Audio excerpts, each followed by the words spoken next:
any blessings from this Pope, he's going to hit you hard. He is Marvin Pope, one of the most feared linebackers in the CFL. Pope leads his team in tackles with 29. He has 3 sacks. He does not go around people. Why should he? He has the ability to go right through them. You know, so if you're blocking me, you better block me, you know. You're not going to tap me, I'm not going to tap you. I'm just going to try to go through you and make a physical game out of it. It's like 1990 all over again for this guy, electrifying. He is Mike Pinball Clemens, and he is on a roll.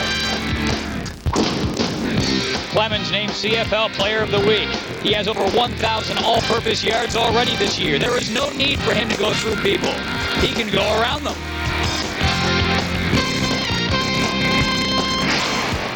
When you come to the ballpark and you know you're going to get the ball, there's a confidence that you have, a realization that you're going to have an impact on the outcome of the game. It's one of the toughest linebackers in the league against one of the team's most thrilling running backs coming up on the CFL Live.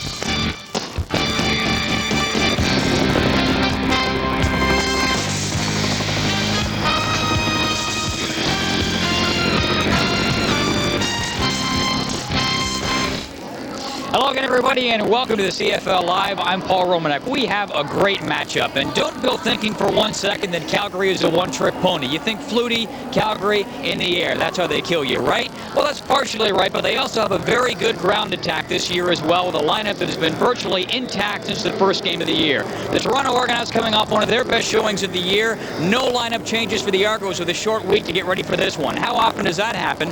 Back-to-back CFL games, both teams with no changes in their lineups. No changes in our lineup in the booth either. The guys are going to call this game for you. Let's go to them with their thoughts. John Wells and Lee Pedersen. All right, Paul, identical rosters spells good and bad news for the Toronto Argonauts. They're going up against a Calgary team that has no weaknesses on either side of the ball. A Calgary team that has scored more points and allowed fewer than any team in the Canadian Football League as it stands right now. But the bright spot for the Argos, their offense played as well as it has all season last week. Yeah, John, I think it was due largely to the play of their quarterback, Reggie Slack. You know, I came to practice a little over a year ago in Toronto, and I said, who's the new linebacker? They said, no, that's no linebacker. That's our new quarterback, Reggie Slack. This guy is 6'2", 220 pounds, and I think his greatest attribute is his physical size. You saw in Baltimore a week ago, he ran for 102 yards, and John, you know, with a week of practice under his belt, I just see him getting better and better. The other part of the running story for the Argos in Baltimore on Saturday night was Pinball with 120 yards. Will he have that same kind of effect tonight? I'm not sure he's going to have that effect running with the football. Calgary's defense is so tough to run against, but where he can be a huge weapon is for Reggie Slack to use him out of the backfield. Calgary likes to drop 8 people. That means you can sneak it back out, and then that's a pretty good matchup. Pinball against the fine Calgary linebackers. Could be a pretty good one tonight as the Calgary Stampeders go gunning for their 7th straight win. Paul? Well, it's funny, John, you talk about Reggie Slack and his performance last time out. The Baltimore game plan was designed to take advantage of the fact with the expectation that Slack wasn't going to do all that much. Of course, that kind of blew up in their face. Not likely after last week, Calgary will take Slack quite so lightly. They'll pull up the slack somewhat, if you will. Let's get this one going. John, Lee? All right, Paul, Calgary won a nail-biter by 3 here in July of '93. I don't know if it'll be that close tonight, but we do know that there will be a difference in this one, Lee. Well, I think, John, against Calgary, all the teams like to control the clock, and I really think the difference in this game tonight will be Toronto time possession. It does 2 things. Obviously, it allows them to score more points if their offense is on the field, and logically, if Toronto's offense is there, Flutie's is not. And that'll be the difference tonight. Toronto time possession. Can they control the clock? We're ready for the kickoff from Mark McLaughlin of the Calgary Stampeders. Calgary with 6 straight wins since an opening season loss. And this one is underway. Mike Clemens beginning at the 20. Decent return as he squirts through to the 40-yard line. Hit there by Alondra Johnson. Tonight's starting lineup brought to you by Speedy Autoglass. Don't take a chance. Take your Autoglass repair and replacement needs to Speedy Autoglass. And starting at quarterback for the Argos for the 2nd straight week is Reggie Slack. A couple of interceptions last week, but he still got the job done. And I think, as we said in the opening, he will get better and better. He's been able to work with the first-team offense all week, and that will mean he will not be tentative on his throws, and he's got a terrific arm. first down. The pitch goes to Mike Clemens. And he is stood up as he crosses the 47-yard line. Solid tackle by Matt Finley. It'll be Clemens and Dwayne Ford to run the ball for Reggie Slack in this one tonight. And the receiving core is back intact as well, with Paul Mazzotti and Eric Drage outside, Jeff Fairholm and Robert Gordon inside. Pretty good group. Yeah, you throw Tommy Keenan as the 5th receiver, and this is an offensive line that has only given up 8 sacks in 7 games. The biggest improvement on the entire team is that group right there. 8 and 7. This is 2nd and 3 as a penalty marker goes down. Gordon might have been offside. Pinball got the call and would have enough yardage for a first down, but we'll check out the infraction. Referee is Jake Ireland. It's a procedure call against the Argos. Well, I'm sure Calgary will accept it. That's a tough way to start, you know, 2nd and short. Procedure. Toronto number 84. Repeat 2nd down. John called it. Bobby Gordon a little edgy at the line of scrimmage, and you know, when you play against the #1 team as the Stampeders are, you just can't afford to make the little mistakes. That was a glorious situation, 2nd and 2. Now all of a sudden, Calgary has you right where they want you with a 2nd and long. Back at the 42, 2nd and 8, Toronto. Slack will put it up if he gets the opportunity, getting it to Pinball coming out of the backfield, and he loses at least a yard. Stopped by Sreko Zizakovic. Here's the way the Stampeders line up defensively. The newcomer up front is Kenny Walker, alongside Sreko Zizakovic and Stu Laird, along with another veteran, Will Johnson.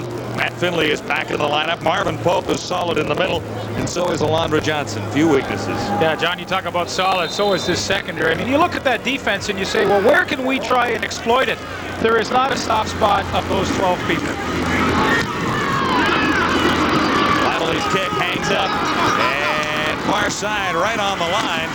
Not much room out there for Coleman, number 17. That's Marvin Coleman. He's forced out, but look at the Stampeders. They'll have super field position for Doug Flutie. 2,200 yards passing, twice as many touchdowns as interceptions for number 20. I think the difference with Doug Flutie in 1994 that it has been in any other year is the fact that, sure, he still runs the ball well, 2nd leading rusher on the team, but he runs it to give himself more time to throw. There's a definite purpose when he breaks containment, and it's just to get the football off to this great core receiver. 1st and 10, Stampeders. Flutie gets it out to the near side, and Moore passes for Pitts. After making the catch, it'll be a Stampeder first down. Will Moore made the catch and then hit Alan Pitts on the sidelines. 27 yards the game.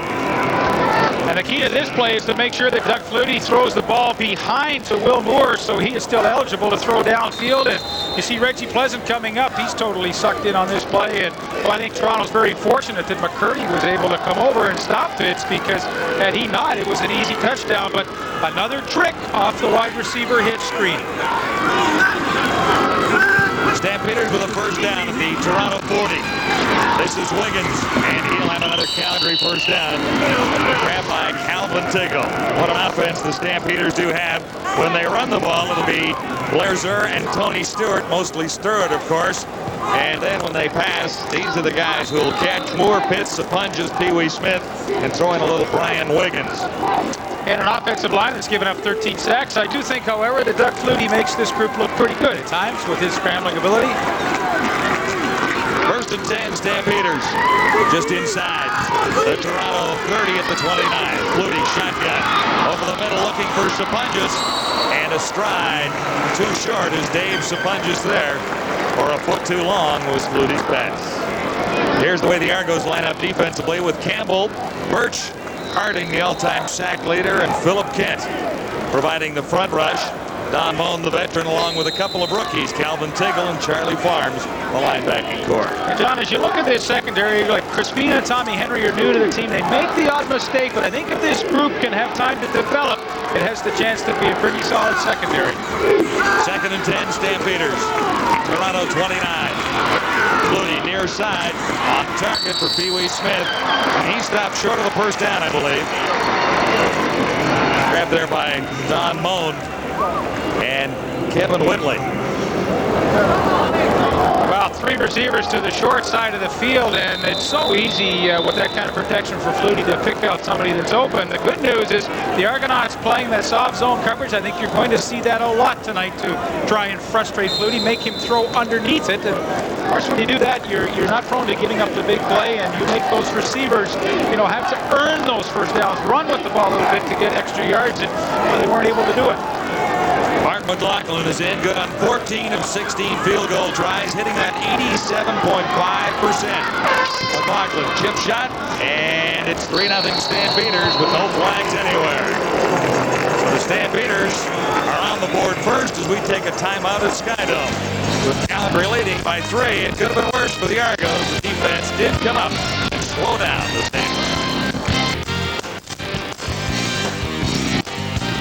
Back at Skydome and waiting for a Stampeder kickoff. Calgary marched to the first offensive sequence and managed a field goal by Mark McLaughlin to make it 3-0 over Toronto. Very early in the opening quarter as Wally Buono goes after his 57th victory in Canadian football and his 7th straight in 1994. And you asked Wally, how is your team different than a year ago? He said, well, we're not different personnel-wise. We're just more experienced. We adjust quicker, and well, you sure see that throughout games. Obi with his 101st win a week ago in Baltimore, probably the most solid game that this team has played all season long. And of course, you know what he has been talking about all week is to build on that and try and take it to the next level against the best team in the league, the Calgary Stampeders. Nemeko takes the kickoff back at his 10. And he's across the 25 and stopped by Greg Knox for the Calgary Stampeders. That was funny, John. I had a long chat with Reggie Slack this week, and I said, Reggie, as you look at Calgary, they play a four-man rush, drop a lot of people off. I think the screens, the draws, and the traps are good kind of plays. He said, yeah, I agree with that, Leaf. He said, the only thing is, Calgary looks at their own tendencies, and they say, yeah, we are kind of vulnerable to those plays. So not only they know it, they're on the lookout for them too. So it becomes like the game within a game always. First down, Toronto beginning at the 27. This is Slack to his left and throwing on the run. Far side has his man. It'll be a first down, Toronto. Eric Drage made the catch, number 89. 13 receptions, 164 yards, and 3 touchdowns for Drage so far. This is his 5th start, and although the numbers aren't huge, you mentioned 13, now his 14th catch. What he has given this team is the ability to make the big play. He does not drop footballs, and in crucial situations, he's been able to come up with the key catch. And you need a guy like that on your team. It's like a Sandusky in Edmonton. That's what Drage has given to the Argo offense. And a 16-yard gain there, so the Argos are out at the 43-yard line with a first down. Slack from the shotgun. Here comes the pressure. He gets it away. And Gordon can't make the catch. It's picked off by Greg Knox.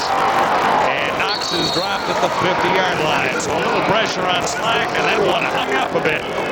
First turnover goes to the Calgary Stampeders. 4th interception of the year for Greg Knox. And John, you see what the front four of Calgary means to their secondary. It's the pressure that doesn't allow Reggie Slack to get enough power on this football. There comes the hit by Zizakovic. The ball hangs up, and Greg Knox is able to come over from the middle safety. Now, it's not a bad throw. It's just that the pressure gets there, and he can't step up and deliver a strike. Greg Knox's 4th interception of the year. Boy, is he having a fine year at the middle safety spot.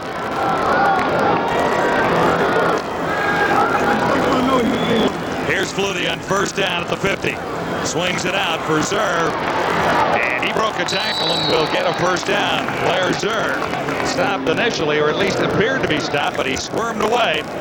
And now it'll be a first down for the Stampeders inside the Toronto 50. 11 yards to gain for Blair Zerr. Yeah, he served his 2-year apprenticeship, and then with the retirement of Andy McVay, now he gets to start. He's not used a lot, only his 6th catch of the year, mostly for protection and blocking when they run the ball with Tony Stewart. Stampeders at the Toronto 49, and this is Stewart. Hard running inside as Stewart ran right into Dean Thomas, who finally brought him down. Stewart, a solid running back with 7 rushing touchdowns on the season. 80 carries, 450 for Stewart. And for Mike Clemens, 71 carries, 361 yards. Good matchup of 2 pretty exciting running backs. Toronto with an adjustment tonight. Only rushing 3 people. They got the extra defensive back in the game. Here's Stewart on 2nd and a yard, and he should have the first down. Stopped by by Don Bone, number 36. You know, John, you talk to coaches around the league, and more specifically defensive coaches, and everybody saw the Ottawa-Calgary game where Ottawa had a great chance to win, and they looked at the scheme Ottawa used against Calgary, and basically it was to rush only 2 and 3 people, drop 9 off, and try and slowly frustrate Doug Flutie over the course of the evening, and that's what Toronto's going to do. Only 3 down linemen coming. You see them right there. Stampeders first down on the 37. This is Stewart one more time. And that is another Calgary first down with a penalty marker flying out of the pile. Again, it is Don Bone in on the tackle for the Argos. Closer look. Well, you know, you talk about a team that can make adjustments. Calgary recognizes this. Hey, 1, 2, 3 defensive linemen. So that says, hey, we got to try and run against that kind of a defense. And you're just inviting a team to run against you. There, the good block by Doug Davies, the center on the nose tackle. Campbell, but you know, that's why Calgary's so tough. They say, okay, you want to play that 3-man rush and drop 9, we'll run against you. We got a solid running game. Heck, we're 3rd in the league in that department. We can get it done. Penalty against the Argos, piling on, and that'll set the Stampeders up at the Toronto 13. Argos cannot afford this against Flutie, who looks to the far side. Sapunjas makes the catch, turns, and actually loses some yards. Christina was there. A 4-yard pickup for Sapunjas, but he had more yards than that when he first had his hands on the ball. Well, what they like to do with Dave Sapunjas a lot is let everybody clear out for him, then he just kind of sits underneath everybody. And you know, he's better than a lot of people think at running with the football after he catches it. Everybody knows that, you know, he had over 100 catches last year, but when he gets it in his hands, he's got some pretty good moves too. The Argonaut 9, 2nd and 6 Calgary. Flutie, shotgun, toss, touchdown. Sapunjas made the catch just across the goal line. And the Stampeders scored quickly after the interception by Greg Knox. And John, as they can do, they make it look so easy, and with no real pressure on Doug Flutie. You see here, nobody really gets to him. It's what they call the R option, and that's Sapunjas' play with Will Moore and Pee-wee Smith clearing out, and then he runs any kind of pattern he wants. It's called the R option because he's called the rebel back in that 3-man wide receiver set. He just decides where he's going to find the open area, and he and Flutie have such a chemistry, they're able to pull that kind of a play off. Dave Sapunjas with his 5th touchdown of the season. A 9-yard toss from Doug Flutie. But what Sapunjas is reading right here is it man or zone. Now he sees man against the linebacker Charlie Farms. He's got lots of room to the outside, so he says, I'm going to just go outside. Had Farms taken him on the outside shoulder, he'd have gone inside. It's his option, what he wants to do, and only 2 guys that work together so long can do a play like that. 39 receptions on the season, over 500 yards.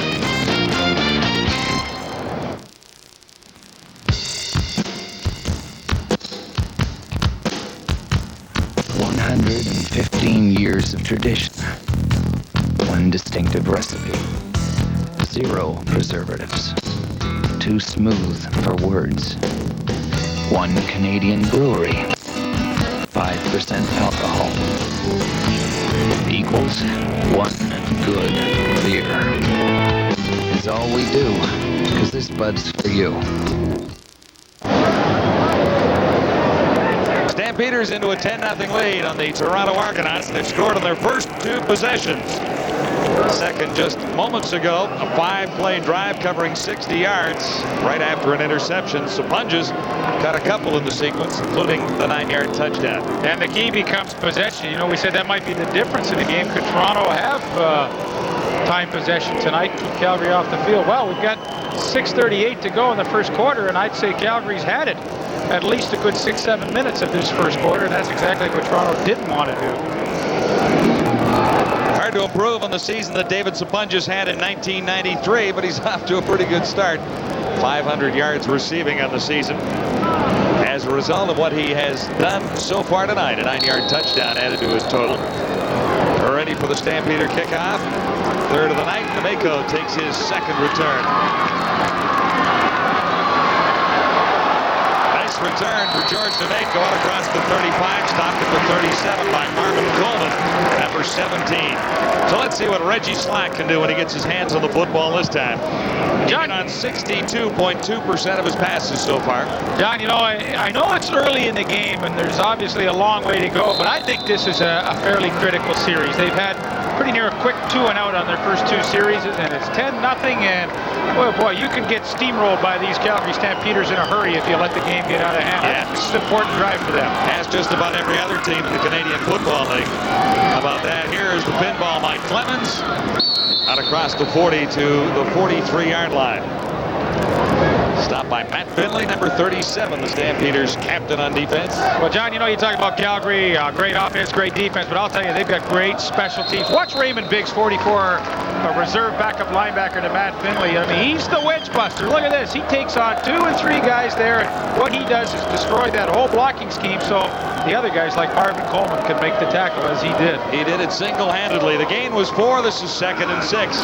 Argos beginning at the 42. Slack takes a high snap and won't get this one away as he's grabbed by Kenny Walker, number 99. Walker has been a great story for the Stampeders so far. 15 starts with the Broncos before coming to Calgary, and he has just been a wonderful addition. Well, Greg Frears was the 6th defensive back in that scheme, number 6. There you'll see he flushes Slack up into the pocket, and then, of course, Kenny Walker will get credit for the sack, his 6th. But, I mean, that is really a team sack. It's a whole concept where the safety blitz created the opening for the defensive lineman to make the play.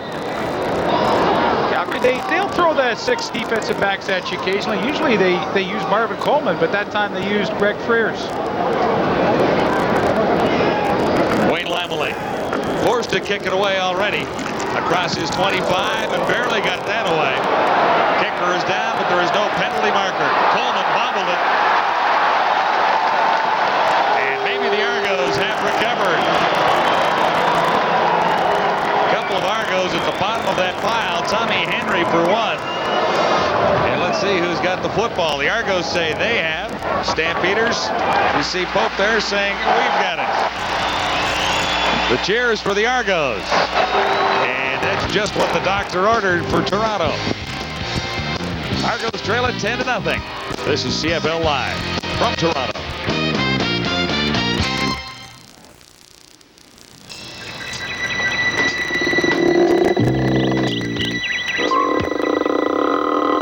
Every Neon comes with an advanced single overhead cam 16-valve engine.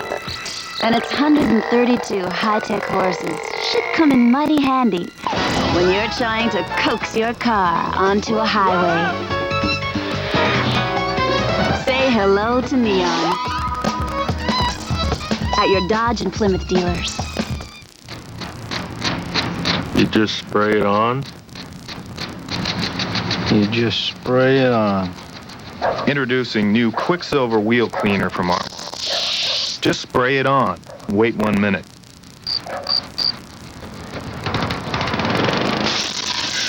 And everything from dirt to brake dust just sprays right off. That's it? That's it. New Quicksilver Wheel Cleaner. Looks like Brian McCurdy is the Argo hero of the moment, coming up with a fumble on a punt return cover. Well, Toronto had some key turnovers last week against Baltimore, and yeah, Marvin Coleman can't handle it, and sure, McCurdy gets the fumble recovery, and well, we suggested that the Argonauts had to find a way to get back into this thing early, and well, they sure did. Kenny Walker, that's a pretty good acting job by Lamley. I'm not sure he even touched him. Well, I think it's a good acting job, as you say. That's back-to-back big plays for number 99. But here's the situation, John, for Toronto where, you know, the good teams take advantage of their opportunities. And here you're playing against the #1 team in the league. You may not get that many opportunities to score. So you're deep in, pretty reasonably in their own end at the 41-yard line. This is where the good teams have to take advantage of this situation. Yeah, and the Stampeders just took advantage of their turnover, going for the touchdown. This is Slack. Looked for the pinball over the middle, and he didn't see it coming. That bounced dangerously. Here, a Calgary Stampeder, Gerald Vaughn, but he couldn't get his hands on it. Thomas is the offensive player of the week in Canadian football, and rightly so. Well, those are his numbers. The one I like is the 1,042 all-purpose yards. It means that he is really involved in all facets of the game. He, of course, is the league record holder with 3,300 yards. I don't know if that's ever going to be broken. His numbers right now project out to just under 2,700 yards. So, you know what a phenomenal year he had when he did set that record. This is 2nd and 10, and Slack will take off. He gets away from Laird. No, he doesn't. Stu Laird with a great tackle on Reggie Slack. I thought he was by for a moment, but Laird stuck a hand out and slowed down the Argo quarterback. And this is why the Calgary defense is so tough. I mean, if Reggie Slack gets away from Laird here, he's got 15 to 20 yards to go, but it's just that extra effort. I mean, the stretch, the desperation dive to make the play, and, you know, that's what this defense does. They just make play after play after play. And it was Slacks running in Baltimore on Saturday night that really wanted for the Argos. Toronto will settle for a field goal try from Wayne Lamley. Ball spotted at the 47. Lamley is behind it. And he has it. Big kick for Wayne Lamley. 3 for 3 last week and off to a great start at Skydome. So the Argos get 3 back. An important field goal at this stage of the game. It's 10-3. Well, I think mentally you're absolutely right. To get some points off the turnover, that was critical. They were able to do that. And boy, this young man has, in a short period of time, turned his career around. I mean, he was close to being on the way out. I don't think there's any secret about that, but his performance in Baltimore, a 3 for 3 effort, as you suggested, John, and now to hit on his opening field goal, a long one, will really do a lot to build his confidence. Yeah, that's from 47, Leaf, and that's his longest of the season, so it is a confidence builder. Well, he made it by about 5 yards, too, so it shows you what the coaches do all along, that there's no question about his leg strength. Just a matter of his accuracy and doing it time and time again. And a little mental preparation. I mean, when you start missing a few, it weighs on a young kicker. There's no question about that. He has felt the heat. Well, mental preparation, as a kicker, you do it all on your own because there's not a lot of people around to help you. You kind of just wander around with your bag of balls in practice and do your own thing. Hopefully they do it right. And the Stampeders, for example, have a couple of kickers. Martino McLaughlin Hamley is all by his lonesome. Here's Brian Wiggins on the return for the Stampeders. He has a good one going with room to the outside and the near side as Wiggins slows down and is brought down as he crosses midfield by Tally Williams, number 13. There was all kinds of green space for Brian Wiggins. Well, the Stampeders have already returned 3 kicks for touchdowns this year. Last week, Coleman had a kickoff return for a touchdown. Now Brian Wiggins, he starts upfield, and that allows the wall to form to the outside. All the Toronto cover people get caught in the middle, and then with his speed, he gets outside, and look where Flutie gets to start. Special teams a big part of the Calgary Stampeders offense because they begin at the 51-yard line. Offensively, Flutie back to toss, looks for Pitts, he's on target, and quickly the Stampeders are inside the Argonaut 25. Kevin Whitley was beaten by Alan Pitts that time for 26. Well, week after week, it becomes the tough thing to do. How do you cover Pitts? See, there he gets the shoulders and hips turned to Whitley. Whitley could be called for holding there. He grabs on, and still Pitts is able to make the catch. And at 6'4", Flutie always knows he can throw it well over the top of Pitts, and he always has a great chance to come up with the catch. Yeah, Whitley needs a ladder to cover Pitts. 1st and 10, Stampeders. Now at the Toronto 25. This is Stewart. And a nice grab by Swift Birch, number 90, to stop Tony Stewart. You can see a little daylight there, except Swift was wrapped around his ankle and limited him to a 4-yard gain.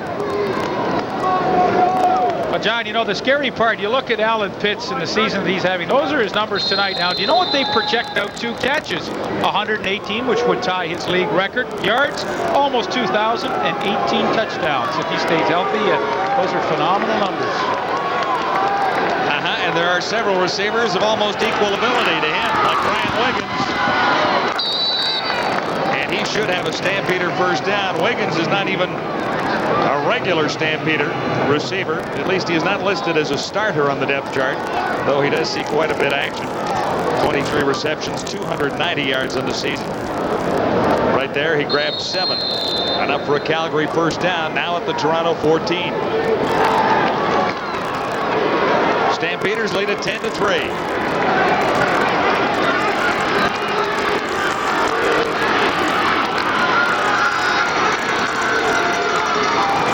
Good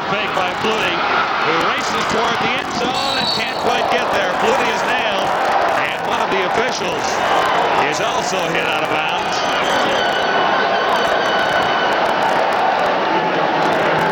Hard to see exactly what official is shaking up down there.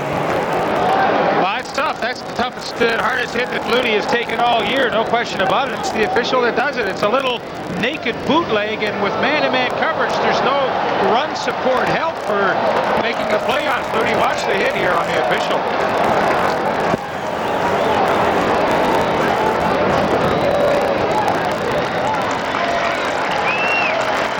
One more look. The fake just draws everybody in. 14 Charlie Farms, the linebacker. There's no way he can now get out and run support. And as I said, man-to-man coverage, those defensive backs, they can't come up and make the play. Flutie had to step out and then bumped into one of the officials who appears to be up and okay.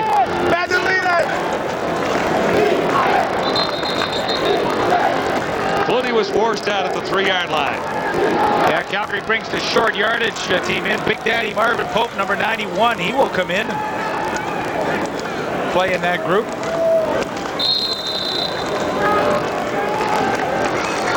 First down, goal to go. Stampeders are at the Argo 3. Calgary already leading 10-3 with 1:47 to go, first quarter.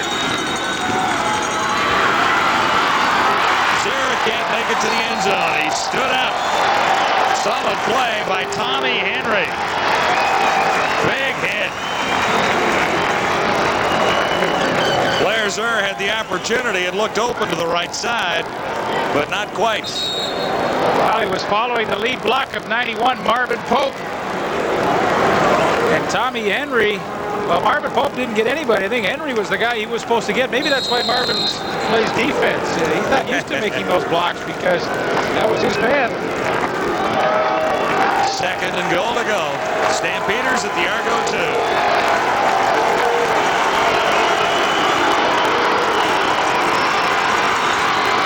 Flutie puts it in the air. He's on target for Sapunjas. And that's the second touchdown catch of the night for Dave Sapunjas. He's 2 for 3. Couple of touchdowns on 3 receptions. And the Stampeders add to their lead. And you might say, well, what is the Toronto defense doing? Well, this is what you have to do. You got to line everybody up, play man-to-man, and take your chances on the goal line. I like Calgary's chances there. Some punches on the middle safety, Brian McCurdy, and you know, he's laughing, having a good time. I don't blame him. This has been pretty easy. Now it's 17-3 for the Stampeders, leading the Toronto Argonauts, who have managed only a 47-yard field goal. Dave Sapunjas has 2 touchdowns to lead the Stampeders. Yeah, we'll show you the one he just had, and it's a pretty good matchup for Calgary. Here's Sapunjas right here, and here's McCurdy here. He just takes him right up in there, and then Sharp back to the outside, and boy, it's really no contest. And tough for McCurdy to stay with him. He takes the inside position away, so what does Sapunjas do? He just drifts to the outside, and it's just like a practice session. Hey, you rolling, baby. Stop. There you go, man.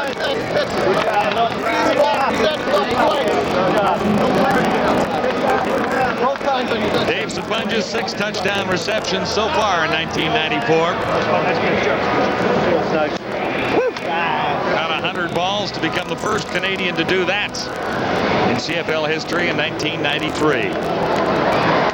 Scoring drive is usually short and sweet when Doug Flutie has a hot hand going, and he's got a hot one going so far tonight. Stampeders in front 17-3. They're keeping it away from the pinball. This is George Namaco again. And he's out to the 37. Stopped by Marvin Pope. Sapunjas with 2, including a 3-yard reception on the previous play. 6 plays to cover 51 yards in a time of 3:12 for Doug Flutie. Now, you know, people ask me, well, what do you do against Calgary? And quite frankly, I say I don't know. I mean, you can play them soft, you can challenge them. Toronto's tried to play them both ways tonight and has been burned doing it both ways. I often think the best game might be if Calgary's offense plays against their own defense. Well, that might be pretty close to the truth. First and 10 Argos. Here's the pitch. Reggie Slack for the pinball, Mike Clemens, and it's tough running against this Calgary defense. A couple grabbed at the pinball, including Johnson, and then he was in by Matt Finley. 2 yards to gain.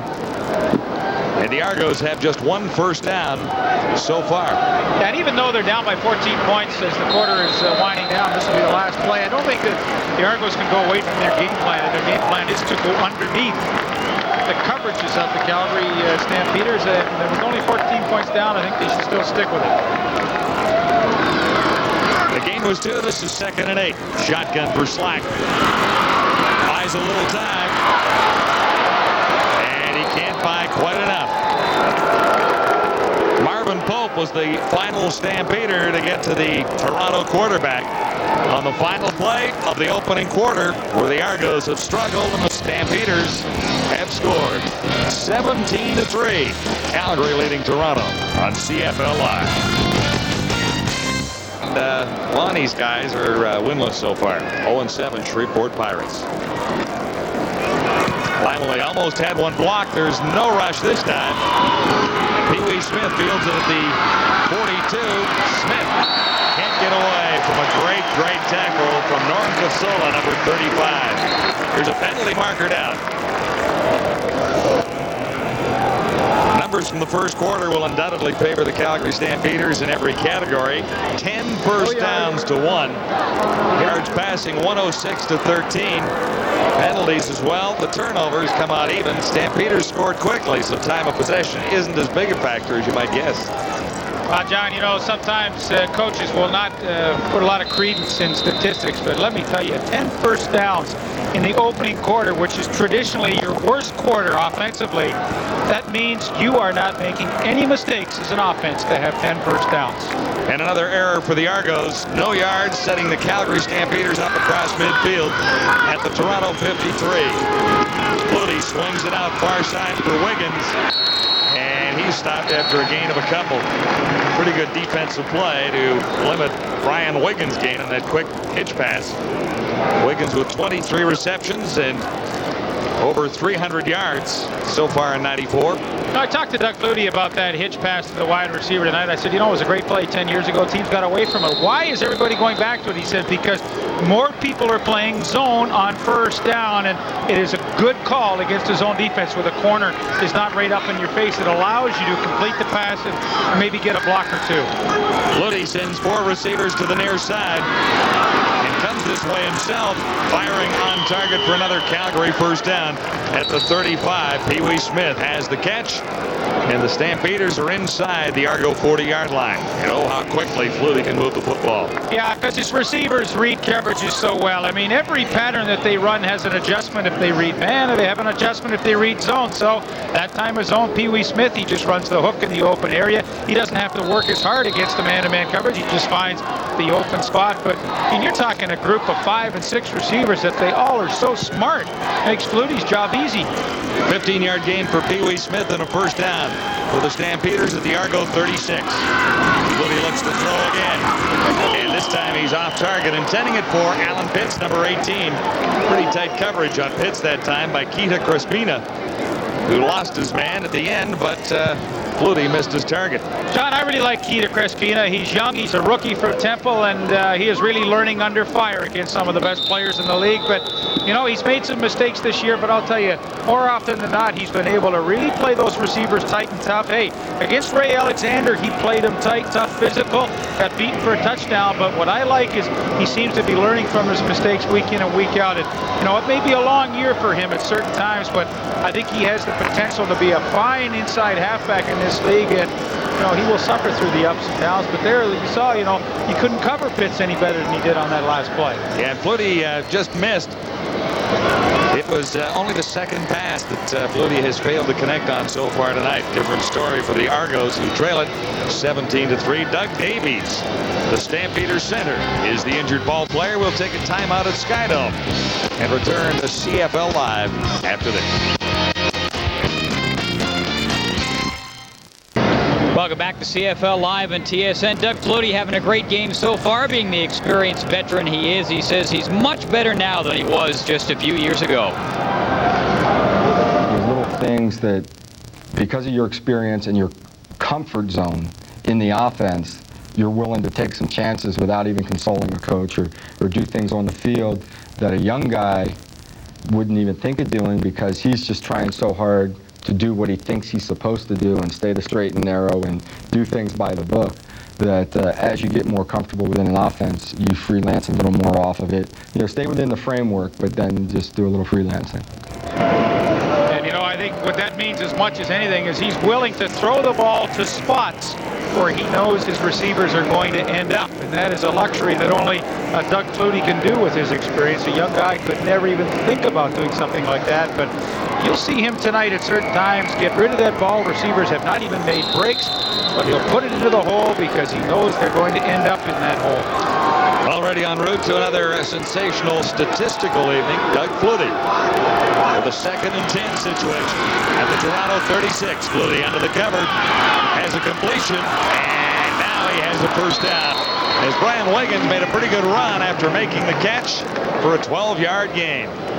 Well, John, the Toronto's plan is just to rush 3 people, and it's okay every once in a while. Okay, here they are, 1, 2, 3. Now, you get your little push here and here, but look at the sight lines that Doug Flutie has downfield. There's no way you're going to get any pressure on him, and it's evident right there. Look how he steps up, and I mean, you and I could throw the ball in there. I mean, I think it's a good scheme by Toronto, but they can't hang with it all night. They've got to change it up and give Flutie a different look at times, too. Flutie good on 11 of 13 for 129 yards. Another Calgary first down. This time at the 25. A little heat. Flutie eluded that and looks to the end zone. Touchdown. Doug Flutie, a 25-yard touchdown to Will Moore, number 82. He got away from the heats of Charlie Farms and just fired to a wide open Moore in the end zone. Well, Toronto, as I suggested, changed up. They came with Calvin Tiggle, the middle linebacker. They came with Charlie Farms, the outside linebacker. But what does Flutie do? In his own nifty way, he was able to elude it, get away from it, and then find Will Moore, who had totally got him behind Kevin Whitley. There you see the top of your screen. Watch Charlie Farms. It's a tough angle. You got to keep outside leverage. He didn't do it. It's a wet field. He couldn't regain his balance, and boy, Flutie outside like that. Look at that. That's no contest.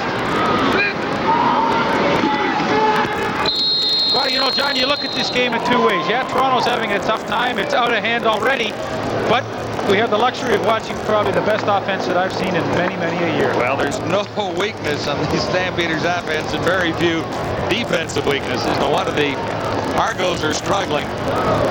17-3 now. Stampeders scored on just about every possession they've had tonight. I think they might have missed on one. Well, it's a tough night if you're coaching on the other side of the field, as Pavel Bilovic is. Now here you are, 24-3, and you're just at the 11-minute mark of the second quarter, and you're thinking, man, oh man, this is going to be one of those things. We've seen it on film. It happened to Saskatchewan last week. It's happened to other teams this year, but you know, from our standpoint, I think sometimes we just have to sit back and appreciate probably one of the best offenses we've ever seen in the history of the Canadian Football League. 17-3 in the opening quarter. Add 7 more, 24-3, 5 plays, 53 yards. Moore on the receiving end of a 25-yard touchdown from Flutie.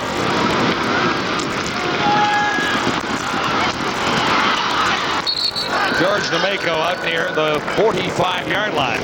And it's time for Reggie Slack to go to work.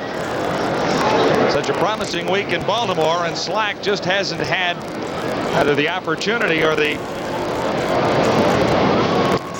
real success to make things work for himself tonight. Well, you know what Calgary's defense does as well as anybody is their linebackers and halfbacks will get a bump on the inside receivers when they're playing zone. And what that does is just destroy the patterns enough that Slack needs more and more time, and then the heat arrives. So it's really a catch-22 when you go against this team.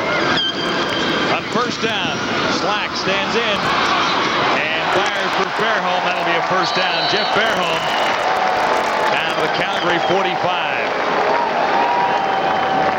23 receptions for 400 yards for Fairholm on the season. And he needs to get a little more involved. He really does. Only a couple of catches last week. He was frustrated by it, and I think it's only time before he'll start to get his share. Argos in a hurry-up offense.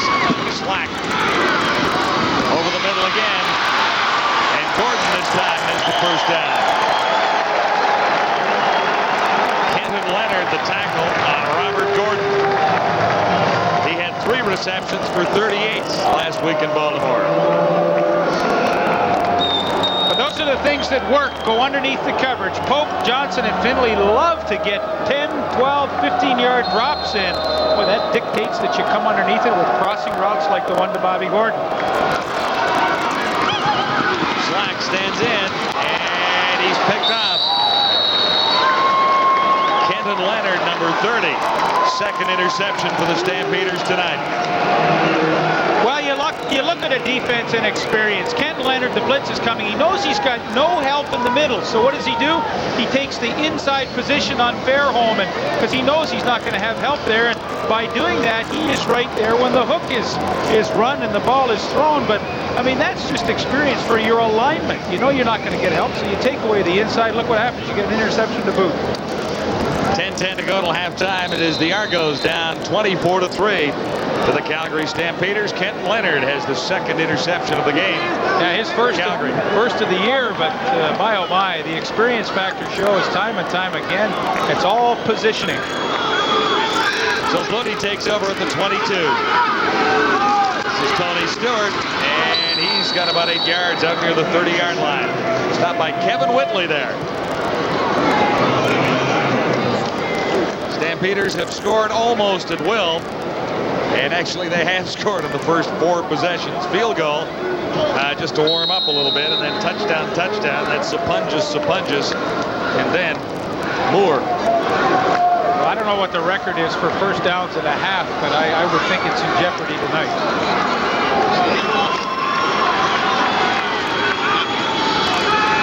Second and 2. Stewart's. We'll see where they spot this one. He's close to the first down. Tony Stewart leads the CFL in touchdowns, 7 along the ground and 3 receiving touchdowns. Not a bad season.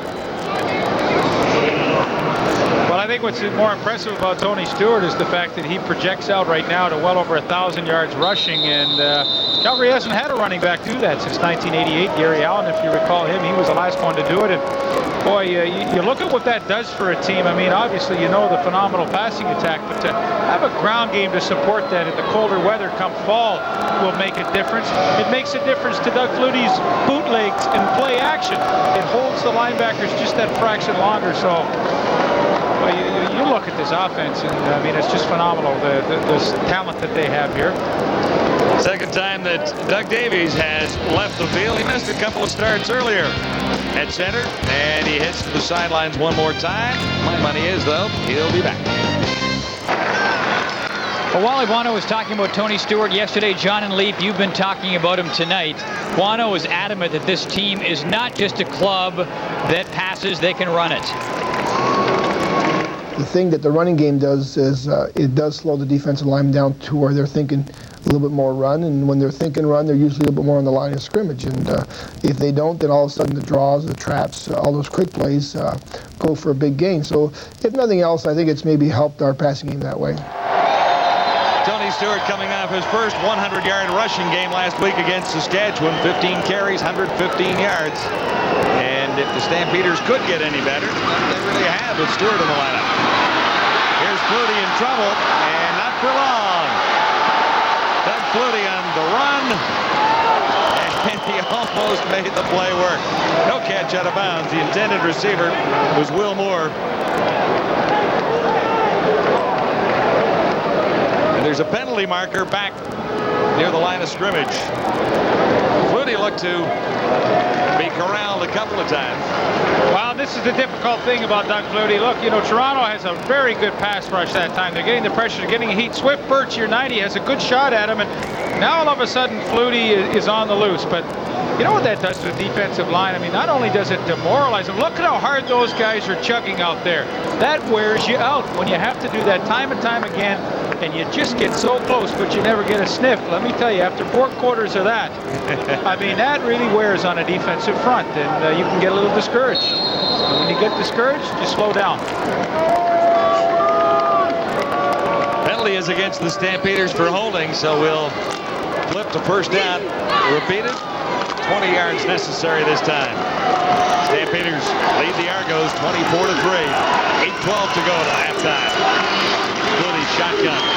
First and 20. Here's Tony Stewart behind the block, and he gets almost half the necessary yardage back.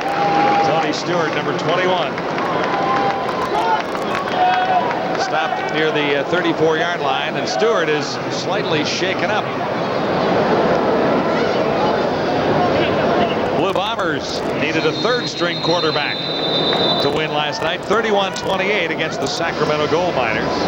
Blaze Bryant, a couple of touchdowns for the Blue Bombers. I'll tell you, Keithan McCant, the number 3 quarterback, came in and looked pretty solid. And for Sacramento, another night of close, but no cigar. Let's go back and have a look at Tony Stewart here. The hits are coming. Calvin Tiggle, 73, he's in on the play.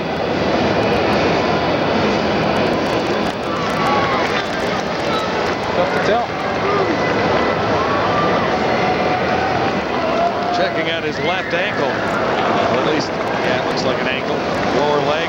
But John, going back to the Winnipeg situation, you wonder what they're going to do. They may have to make a deal for a quarterback. Garza's out for quite some time, so is Dunnigan. Cal Murphy may have to pull one out of his bag of tricks. He's going to have to find a quarterback to get him through a couple of weeks at least. Dunnigan may be back sooner than some thought. There's the score from here, and we'll take a timeout. Here now, the story brought to you by Dodge Trucks, reinventing the trucks. And, well, it's Stampeders all the way. 24 points, first 4 possessions. Doug Flutie, 13 of 16. He's only missed 3 and has 3 touchdowns. Dave Sapungis has 2. And, John, when you analyze the Toronto defense, where they stand categorically in the league, against the rush, they're not bad. They're 4th in the league, but against the pass, they are dead last. And I would say that plays into the hands of the Calgary Stampeders, who are 2nd in passing. Pretty much a mismatch tonight.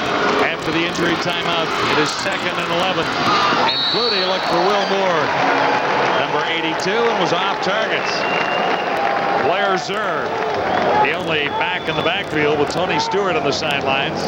Flutie had Pitts, Wiggins, Moore, Pee-wee Smith, Sapungis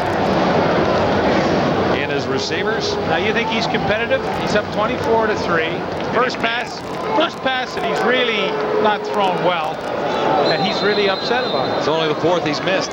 He was upset before the game tonight because the field was wet. They opened the roof today here in Toronto, and a little storm came through and the field was wet. He said, I brought my wrong shoes. But looks like he's not having any trouble with his footing. But footing has not been a problem for Mr. Flutie so far. Calgary's first punt, Martino. Here's the pinball, Mike Clemens. Markers are down as Clemens scoots to the outside, turns the corner, and he slipped on the turn.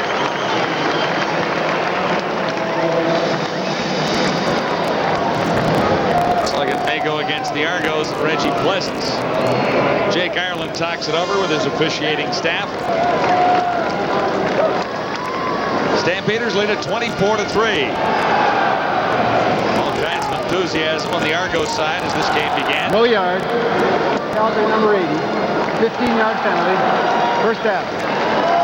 And then Doug Flutie went to work and scored the first 4 times he had the football.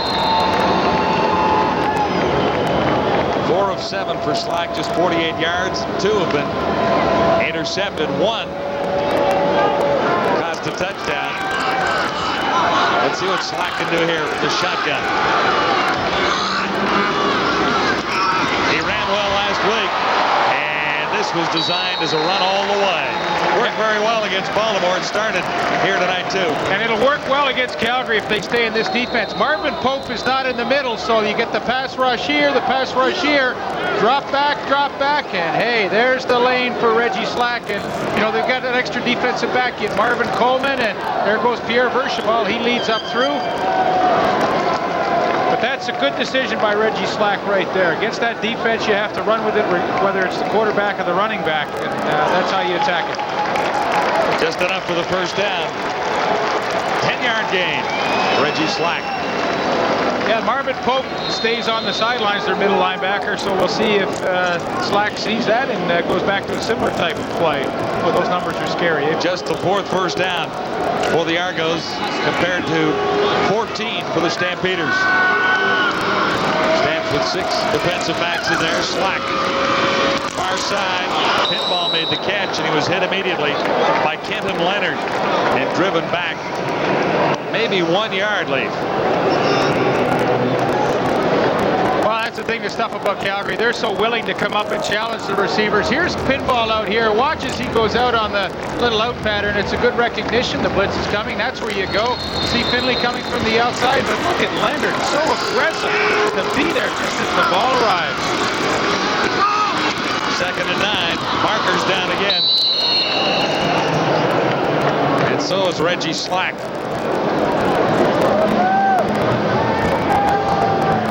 Does he take a hit, a big hit?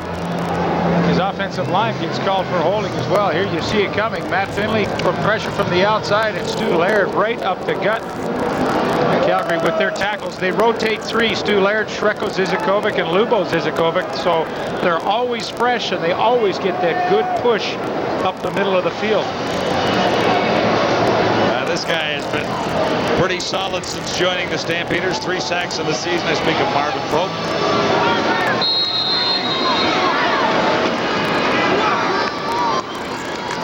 Lamely standing near his 50. Marvin Coleman deep. Coleman takes it at the 5. Crispina leading the tacklers along with George Jamaica, number 21.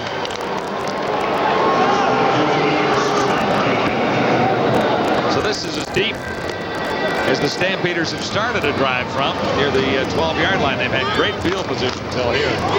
Yeah, I think Toronto's defense really has to be thinking, hey, let's see if we can slow down Flutie. He had an incomplete pass on their last series, so I guess it's a defense that's encouraging. And you know, if they could ever get a quick 2 and out here, their offense would get it back in good shape. Tony Stewart is back in the ball game. It's good news for the Stampeders. He's been a big part of the offense. Slightly shaken up, but back for a 1st and 10 at the 13. Flutie the fake to Stewart, and then he passed it to Stewart out in the flat. That would be good for a Stampeder 1st down. Gain is 14 yards. Calgary throws such an array of offense at you. It'll play action fake, and then they sneak it out to Tony Stewart. See, little fake that he just slides out. Pretty easy ball to complete, and gets a 1st down. Easy 1st down with that one. Stampeders at the 27. Flutie decides to take off. 2nd time he's run the ball, and he'll have a 1st down. Don Moan, number 36, and on the tackle after a 16-yard gain. John, you know, I think if he really wanted to, Doug Flutie could do this on almost every play that he sets up in the backfield out of that shotgun. There you see, he's 12, 15 yards right there. So tough to get any pressure on, but now there the lane opens once again. Linebackers drop, and well, I swear he could do that 30 times a game. Another Stampeder 1st down. Quickly they're out to the 44. Flutie stands in and patiently finds Stewart. Nice tackle to save the 1st down. It was Don Moan again.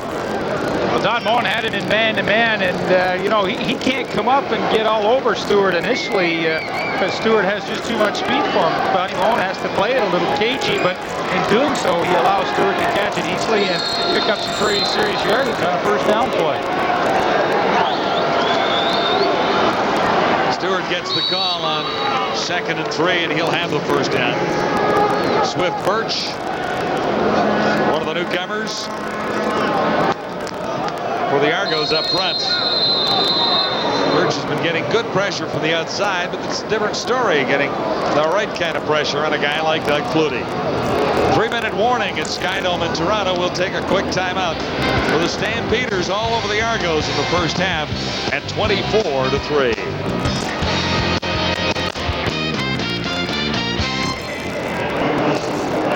guy down here on the Calgary sidelines is Larry Rickman. Not too tough to promote a team like this, I guess. How have the gates been out in Calgary? Oh, they've been great. They've been building. Last game we set a record for this time of the year. We had 29,000 people. So, you know, we're just part of a wonderful city. What's going on with the lease deal? What's the latest? We're working hard. We've got a great city, great fans, and a great team. We're trying to all mold them in and make it work. If we can get the lease straightened out, then the Stamps will be viable there for a long time to come. Larry, good luck. Thanks. Thank you very much. John, somehow I can't see the Stampeders anywhere else. Orlando Stampeders? Nah. Doesn't have the right kind of ring to it, does it? I think something will be worked out in Calgary.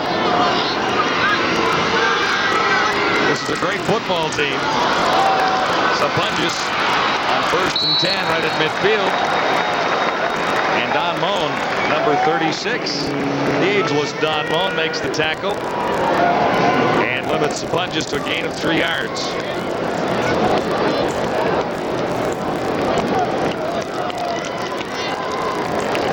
Pretty interesting little shovel pass to Dave Sapunjas, and Ken Moore, the right tackle, leads him right up through the hole.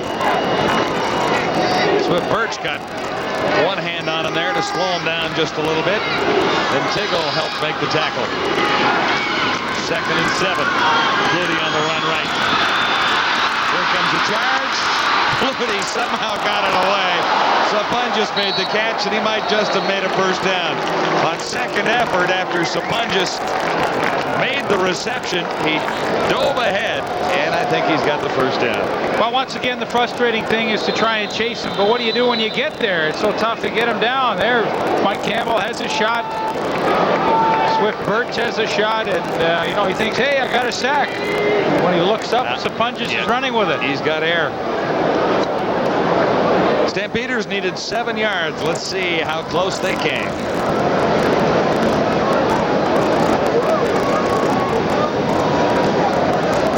Within inches.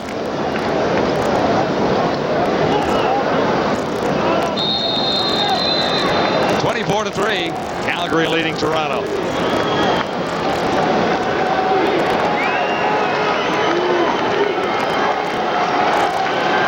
Pee-wee Smith near side. Will Moore far side of the field. 5 receivers set, and Flutie himself on 3rd and less than a yard for a first down. 1:58 to play till halftime, and it has been all Calgary. At the half sports break, and then Paul Romanek with the halftime report. The story of the half with Leaf and John. I think it might be a little Flutie to Sapunjas. A couple of times there, and Will Moore has the other touchdown receptions in Doug Flutie. Sapunjas was the intended receiver on 1st and 10 there at the 43. Dave Sapunjas averaging 13.3 yards a reception. He has 5 tonight, just 26 yards, but the other number there is rather impressive, 2 touchdowns. Yeah, his touchdown to catch ratio is always high. 2nd and 10. Flutie shotgun. Moore slides, and the ball landed in his lap. Absolutely amazing. Moore lost his footing, but the ball was right there. Now this is what's so tough about Flutie. Okay, here's Will Moore here. Now watch when he gets into this area. Here's zone up here, zone down here. This is the spot. Flutie just lets it fly before Moore even gets there. Hey, now the ball is in the air. See? Moore hasn't even looked back, but he turns his head. The ball's right on target. That's what I talked earlier about Flutie. His uncanny ability to throw it to spots, knowing that his receivers will get there. This one is coming back, the penalty against the Stampeders. Well, even so, it still illustrates what Doug Flutie talked about in his clip earlier about how he can take more chances than when he was younger, and that's one of them. Throw it to the spot and know your guy will be there. Face masking took it back. 15-yard penalty against the Stampeders. And Stewart is cut down by Calvin Tiggle.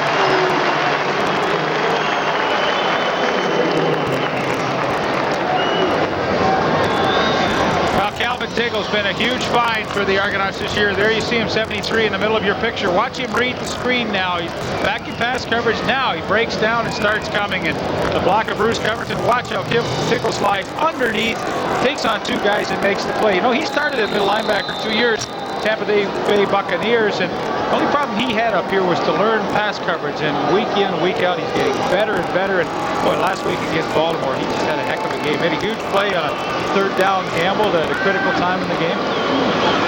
Second punt of the ball game for Martino.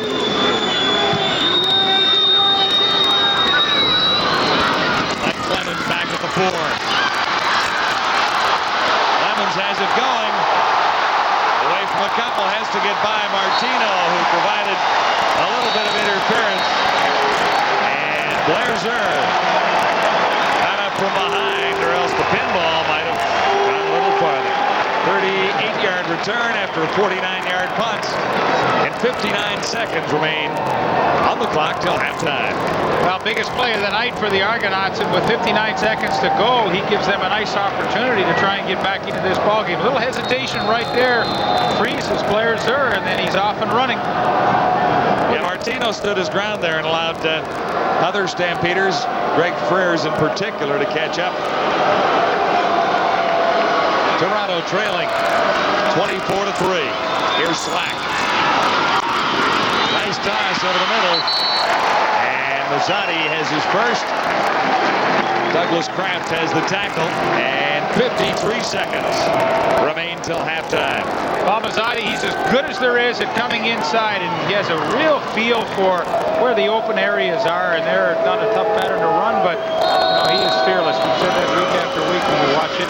16-yard gain, Slack for Mazzotti again, who tries to slant in after making the catch.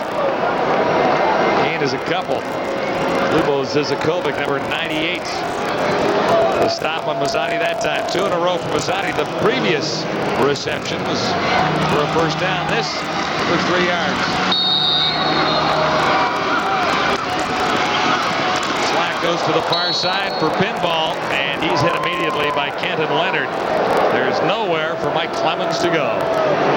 Well, it's the exact same thing here. Finley coming on the blitz, and you'll see that out here, Kenton Leonard, same play as the last series. You know, Slack makes the right read. He throws out the pinball, but Leonard is so eager to get in there and create the contact that the play just can't succeed. But, you know, there's nothing wrong with what Slack's doing.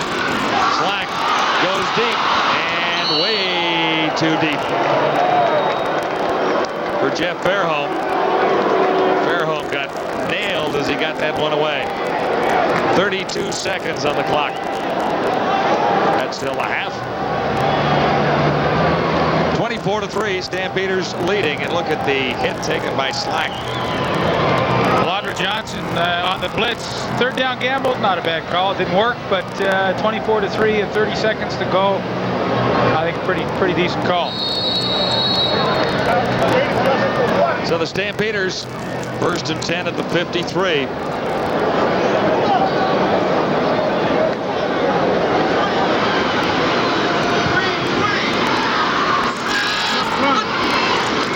Shotgun. Here comes the charge. Flutie for Pee Wee Smith. Down the sidelines. It'll be another Stampeder first down. Smith came in collision with a sideline photographer, forced out by Kita Crispina.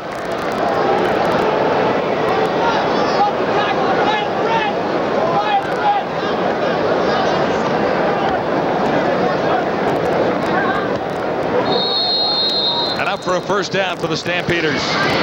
Total offense, 337. Calgary, 88 yards Toronto. Flutie goes again, and missed Wilmore by about a stride. Well, it sure was the right read, though. Brian McCurdy, the middle safety, was coming on the safety blitz, and whenever that happens, boy, as a quarterback, you have to go downtown. Now they didn't complete the pass, but certainly the right decision, right thing to do.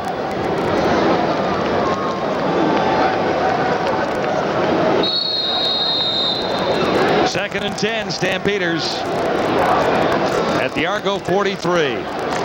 Stamps have 24 on the board. The Argonauts have 3 into the final 19 seconds of the opening half.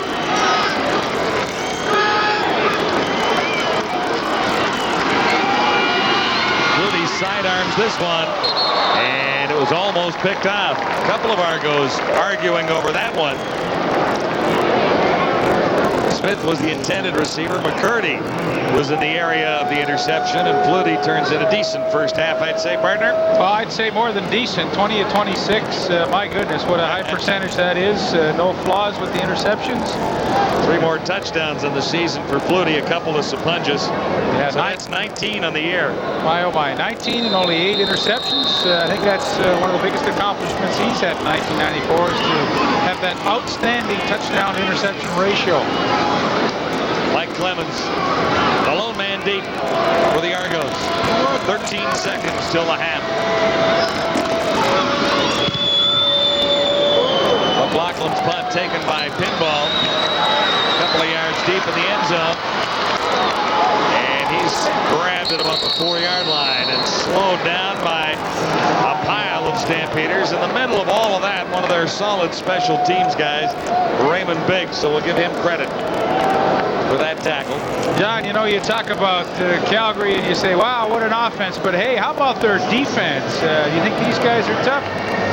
Those are all the categories in the CFL that they lead in. Points against, only 131 in 7 games. Phenomenal, and the list obviously goes on and on.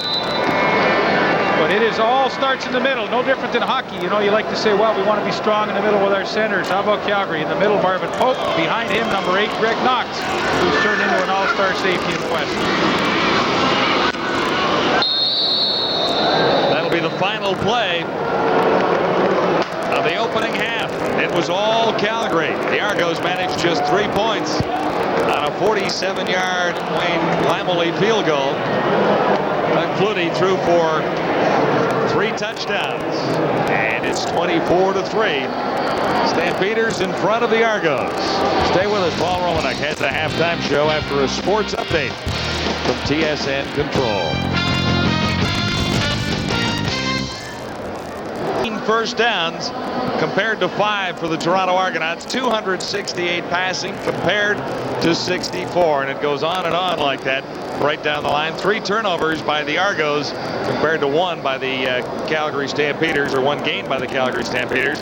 That's the only way the Stampeders got on the scoreboard, a field goal after that. Doug Flutie, well, what can you say about Flutie's numbers in the first half, except that it was another typical Doug Flutie performance. 3 touchdowns, and he really controlled the first half of the ball game. Well, John, you know, you look at quarterbacks that have played this game that we all said were so suited to the CFL style. Tom Clements, Condredge Holloway. I mean, the list will go on and on. But, you know, there's no one that I can recall more than a Doug Flutie that was better suited with his kind of athletic ability, his talents, to the CFL game than Flutie. Look at those numbers from 1 half of play. There's really no comparison between the 2 quarterbacks in the first half. Flutie 20 of 27, Slack 8,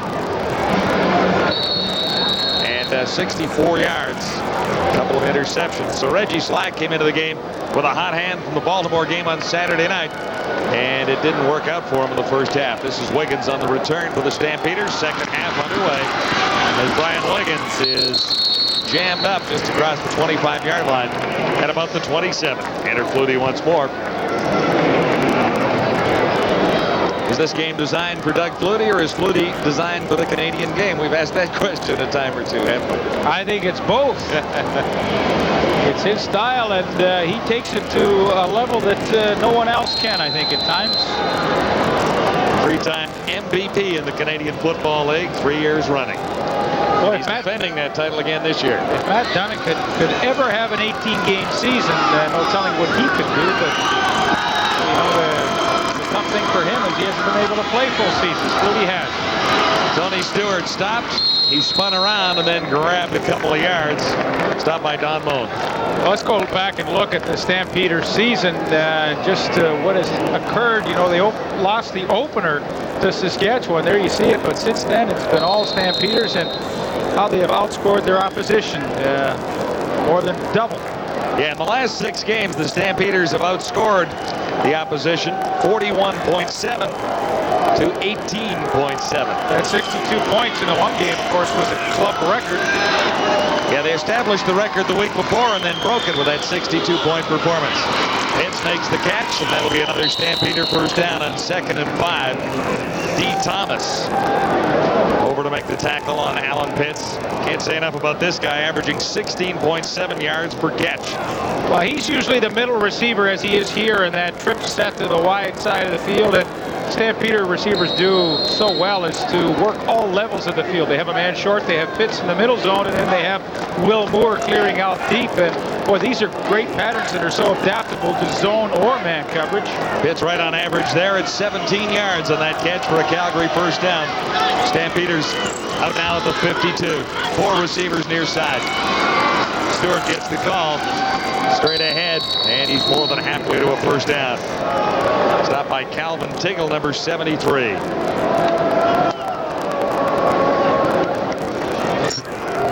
28 passes, 13 rushing plays for Flutie. He's taken off a couple of times. 41 plays for the Stampeders. And that's about what you expect. It's around 35% run, 65% pass, and I think that's pretty much what you would expect from their offense.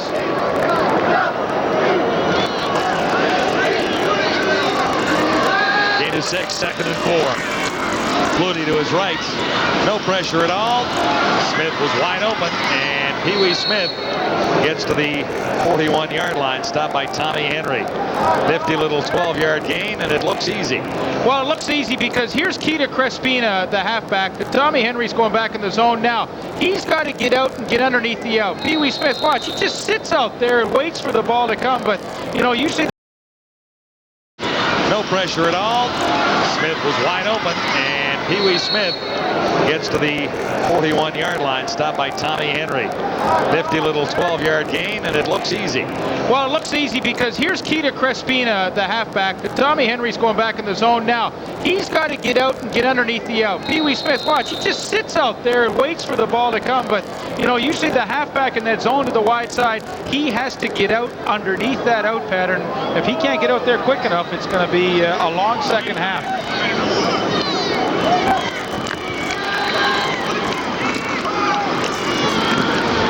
Little play action. This one has gone a little bit awry for Flutie. No receivers open. And he's chased out by Swift Birch. Loss of 3. And Flutie wisely stepped out of bounds. And I think what Toronto's going to do in the second half is just bring a lot of people. Calvin Tiggle coming on the blitz right here. Here you see him. He's got Flutie trapped. And one of the few times tonight that Flutie has seemed confused and really didn't know where he was going to go with it. He goes out of bounds to save the hit. But I think Toronto's just going to do that. Heck, it's 24-3. Why not try and get back in this game and throw everything at Flutie? Loss of 3, 2nd and 13. Stampeders. 45. Flutie straight back. Wiggins makes the catch. Good play by Crespina. He knocked the feet out from under Wiggins after a 5-yard gain. John, the difference on that play than 1-2 plays ago was Crespina got out underneath the out quickly, and now he's in a much better position to make the play. See how close he is to Wiggins when he catches it. That's no different than the pattern that Pee Wee Smith ran, but this time Keita Crespina just got himself out in the proper spot and made the good tackle. Yeah, he reacted well and took the feet out from underneath Brian Wiggins. Here's McLaughlin. Perfect night again. Good on 15 of 17 on the season.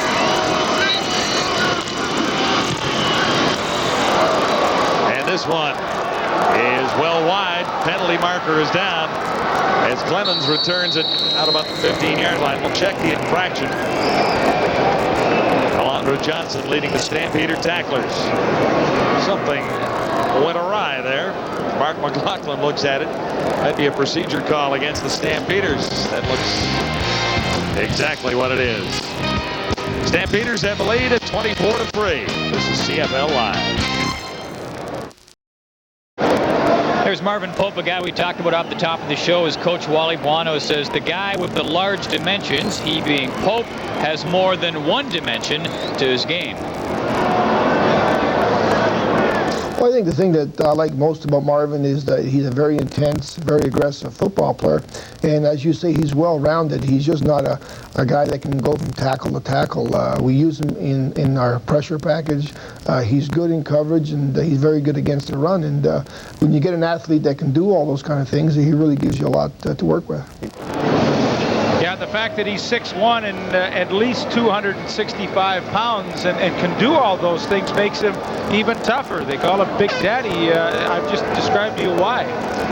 Linebackers normally a little smaller than that in this game. Well, he's all-Canadian. He was all-Canadian last year. He's certainly the best in the West. Boy, if I was Calvin Tiggle, number 73, the middle linebacker of the Argonauts, I would get as much film on Pope as I could, watch his every move, and try and pattern my game after his, because I too think Tiggle for the Argonauts has a chance to be an all-star. All right, here we go, Leif. What do the Argos have to do on this sequence to try and establish something and start getting themselves back into this game? Well, Calgary's a defense that really won't let you go over the top, regardless of whether it's the first quarter or the third quarter. What I mean by that is they don't allow the long pass too often. And, you know, Toronto, hey, they've dug their own hole right here, 24-3, but still, they can't deviate from a game plan of throwing underneath. Little swings maybe to pinball Clemens. I'd try and get the ball into Clemens' hands a little more, and not off the blitz packages where Leonard hammered him a couple of times, but on first downs where they swing it and let him take his chances trying to break a tackle on a linebacker. But that's the guy I'd really get involved in the second half here, number 31. It'll be 1st and 10 Argos beginning back at the Toronto 15. 24-3 is the score. Third quarter just nicely underway. Slack it on 8-11 for 64 yards. To his left this time, and he'll get nailed by Johnson. Alondra Johnson came steaming over, and Slack didn't have a chance to get set up. Yeah, one thing Calgary wanted to do tonight is they didn't want Reggie Slack to beat them with their running, so a lot of times they will use a linebacker in a spy technique, which means his responsibility when Slack rolls out is to just come in and zero in on him, and it's Alondra Johnson 51 this time, and there you see he's on the outside leverage. Slack has no place to go if the sack occurs. You know that hole you were talking about? It's a little deeper now. 8-yard loss. 2nd and 18. Slack into the end zone, looking to get this one away. Looking for Fairholm. Can he make the catch? Yes. Jeff Fairholm wrestled it away from 2 Stampeders, including Greg Knox. And that might be the biggest play of the ball game for the Toronto Argonauts. A 43-yard gain. And Slack put it right on the money for Fairholm. Yeah, this is a heck of a catch, too, because Kent Leonard's getting plenty of help inside. Watch 8, Greg Knox, he'll come into your picture, but very serious concentration by Jeff Fairholm to go up and actually kind of take it away from Greg Knox. Argonauts 1st down. Out at the 50. Low snap. Slack control. Gets it to Ford coming out of the backfield. And he lost the ball, but it was whistled down, so he'll retain possession after a 5-yard gain right at midfield of 55. Well, those are the plays I like against the Calgary defense. I know they come up and they support quickly on those catches, but that's a pretty good first down call. You got 2nd and 5, and a lot better than those 2nd and long situations that the Argonauts have been in so many times tonight. Right at midfield, Toronto trailing 24-3. Here comes the heat. Slack throwing on the run, and he's too high, far side. Intended that for Eric Grage, number 89. Freers was coming. Francois Belanger starting at the left tackle tonight. Chris Schultz should be back next week. Belanger starting in his spot. And we'll have a look at Big Daddy Marvin Pope coming on the pressure package, as Wally Bonner likes to call it. Ooh. Well, is there a little grab there? Unflagged, though. 3rd and 5. Lamley standing at his 40. Golden waits. Bouncing high. Where's the kicker? This is Coleman picking it up. And there's the kicker. Lamley slowed Coleman down, or he might have been gone. Lamley slowed him down. just enough for a couple to give the Argos time to catch up. 22-yard return, 36-yard punt. Well, it's tough, you know, as a kicker, you get everything you want. The spiral to turn over, it hits and bounces back. You try, you know, you think you're going to pin them deep, and all of a sudden Coleman's off and running. And again, decent field position for the Stampeders out across the 40 at the 42. Yeah, and they'll decline the no yards penalty because the return obviously was much better than the 15 they would have received on the penalty.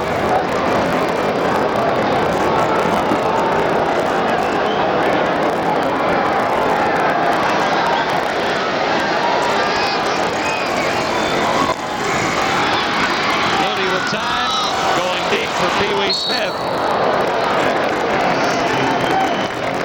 And Reggie Pleasant was with him stride for stride.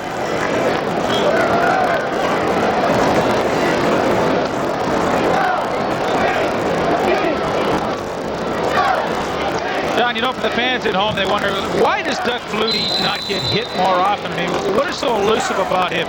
You watch him now in the second half, when every time he releases that football, watch how he ducks away. Now, if he throws the ball here, watch how he ducks away, and doing so, he avoids any kind of contact. Second and 10.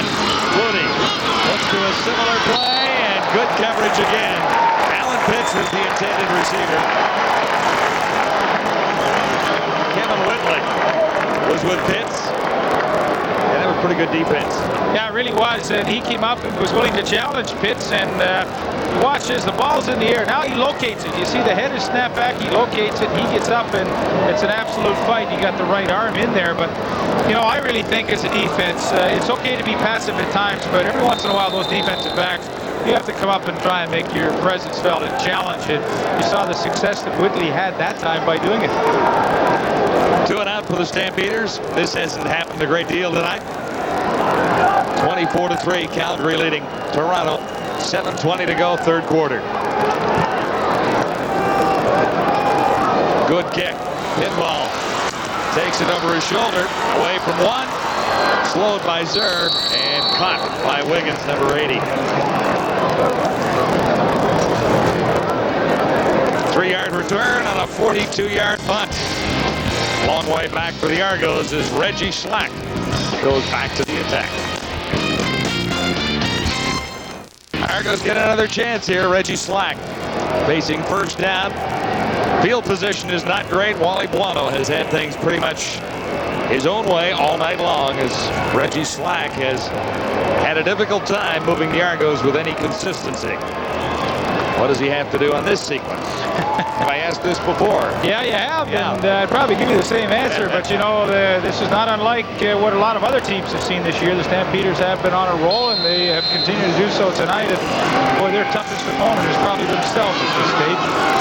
4 receivers near side, and Slack pitches it to the pinball coming around the left side. Not much running room for the pinball. Johnson was there, along with Pope, number 91. And the gain is 1. Well, John, we talked about prior to the game tonight, Toronto time possession. Could they control the clock and in doing so score some points to keep Doug Flutie off the field? Well, I think it's pretty evident right there that they haven't been able to, and no question, there's a lot of things that attribute to this big Calgary lead, but I think time of possession is at the top of the list. Lozani to the near side, number 88. Second in the bunch, 2nd and 9. Argos at their own 20. Here comes the heat again, and Slack actually tripped. Pope is standing up celebrating a sack, and he might get credit for it, but I think Reggie Slack went down almost under his own power. Well, 2 plays in a row for Big Daddy. We talked about him in close-up a few moments ago. Wally Buono gave him some accolades in an interview we did with him yesterday. And watch Pope on Belanger right here. He just simply out-muscles, keep pushing back. That's Verschaval, make that the left guard. But, boy, you just push that guard back into the quarterback and get the sack. The previous play, he made the hit on the sweep. All Canadian, simple as that. Lamely's punt. Out of bounds and not deep. So the Stampeders will have great field position. It'll be almost at the Argo 40-yard line. 5:57 to go in the third quarter. And a tough night for the Argos. Doug Flutie hasn't made many errors. 23 of 32, closing in on 300 yards. Stampeders have not scored in the second half, but really they've not had to. With a nifty lead, they've just controlled the game and run a little time off the clock. Pretty good chance they'll score here. On this drive, Wiggins halfway to a first down, and then he might have lost the ball. The Stampeders get it back. Big hit from number 73, Calvin Tiggle, the middle linebacker, knocked it loose. The Stampeders were able to recover. Well, you talk about Doug Flutie's big lead and what's been happening to him this year. He's being taken out of games in the fourth quarter and has been losing some numbers. Kind of peeved him a little bit. Here's Tony Stewart on second and just over 3.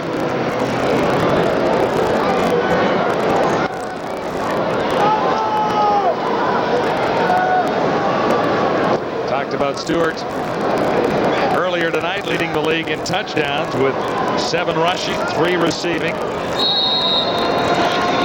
In his first career 100-yard game, 115 against Saskatchewan last week. Flutie looking to Wiggins, he's wide open, down to the 2. D. Thomas was fooled by Wiggins there, and the Stampeders are set up at the Argo 2-yard line. Flutie looks off the defense so well. He really kind of gives it a bit of a hitch there, looking at Pitts in the flat, and all of a sudden, next brings Wiggins open deep, and the Calgary Stampeders, I mean, it's a flawless performance. They do pretty much anything they want. First and goal to go 2-yard line, and Flutie is in for the touchdown. Doug Flutie himself.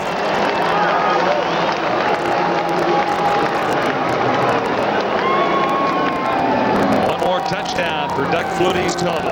You know, Flutie puts 3 receivers out to each side, and there's nobody in the backfield. So what that says to a Calvin Tiggle, I have no responsibility but to drill Flutie. And you'll see Tiggle just can't get to the outside, and 59 Rocco Romano gets just enough of a piece of him that Tiggle really can't unload on Flutie. But that's a play that he should really make Flutie pay for wanting to run that quarterback sneak. There's no receiver responsibility for the middle linebacker. He should absolutely plant his helmet on helmet against Flutie. Now it is 31-3 as Flutie engineers another touchdown and carries in himself. You're watching CFL Live from Toronto. One more touchdown for the Stampeders. Flutie himself, after setting it up at the 2-yard line, he carries in and gets by Calvin Tiggle. And Tiggle, as Lee mentioned, missed on the hit. Flutie went over top. Calgary averaging 41.7 points through 7 games so far. Previous high to that, the Argos of 90 at 38-3, and then Edmonton and British Columbia at 91. So far, 31 tonight, and they really haven't worked up a sweat. Well, it doesn't look like it. There you see the offensive line. That's Jamie Crysdale, 67. He's done a good job filling in when Doug Davies has been injured at center, and of course the normal starter of right guard. His offensive line giving him lots of time to throw tonight. On the return, penalty markers are down as Nemeko covers a little bit of ground and crosses the 31-yard line. Greg Frears leading the Stampeder tacklers. Scoring drive set up on a nice pass to Wiggins for 24 yards. 4 plays, 37 yards, a minute 26, and Flutie in from 2 yards out, as you saw. Legal use of the hands by the Argos, and again, the Argos start at the 15-yard line. So, partner, what is... Don't ask me again what he has to do. I can only tell you so many times that it's pretty much uphill. 28 points down. Toronto has got what I think is a pretty solid offense, but it's not an explosive offense. And against the number 1 rated defense in the league, it's going to be tough. 3 receivers near side. Slack stands back, far side of the field. He's on target. And well short of the first down is Mike Pinball Clemens. A great game these 2 guys had last Saturday night in Baltimore, Clemens and Slack. And things just aren't as easy when you're going against the Calgary Stampeders. it's hard to believe that that was his first 100-yard rushing game in his career. But when you really think about it, it's not that surprising because his numbers are always all-purpose numbers. What he's able to do, combining his so many talents, and as an actual running, rushing back, that really is not his largest forte. Second down, slack far side. Look for Mazzati, and he made the catch, but was out of bounds. Mike Clemens has had a tough one tonight on home turf. 4 rushes for 14 yards. Last week, he had 2 touchdowns rushing, and he threw for 1 touchdown to Mazzati. Well, I think it's fair to point out also, when you look at those rushing totals, Calgary is the stingiest defense in the league to run against. Yeah, about 80 yards a game they allow. Yeah, and so, you know, you have to keep this in perspective, too. All the teams are having trouble running against Calgary this year. Marvin Coleman. Markers are down, and so is Coleman right at midfield. Caught by Blaine Schmitz.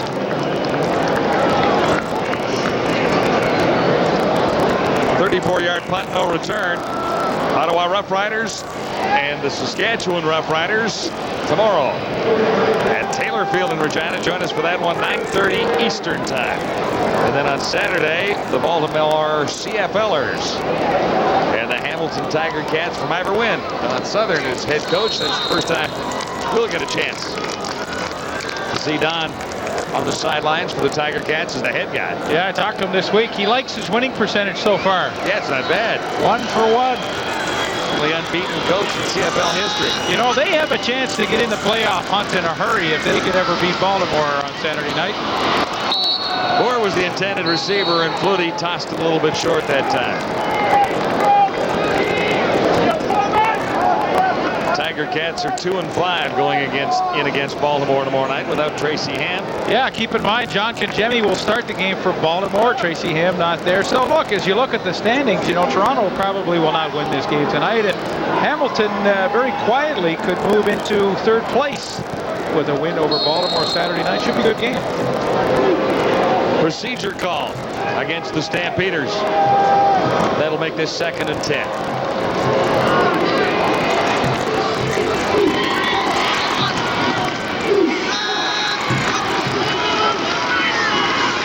The charge, Flutie beat the blitz. The ties to Alan Pitts, who has an opportunity to hit the end zone and does. Alan Pitts, 8th touchdown catch of the season, and he did a lot of it himself on that one. Alan Pitts, number 1 in CFL in receptions and in yards. Doug Flutie, I mean, his eyes are as big as saucers here. He sees what's happened. There's a coverage breakdown, and Alan Pitts has turned absolutely loose. The number 1 receiver in the league, you think you might pay a little closer attention to him, but a mistake in the Toronto secondary allows Pitts to make the catch, and then a bit of Pee Wee Smith hustling downfield. Gets the block on Tommy Henry. Talk about a team effort. 4th reception, 110 yards for Alan Pitts. And there is touchdown number 8 for celebration. Yeah, I'm going to show you what happens in the secondary for the Toronto Argonauts. Here you've got at the top of the screen Kevin Whitley. Now watch. He's going to come on the blitz. That means that McCurdy, the safety, has to come over here and take Alan Pitts as he runs his post. But watch McCurdy. He just kind of goes that way. And, hey, nobody takes Pitts.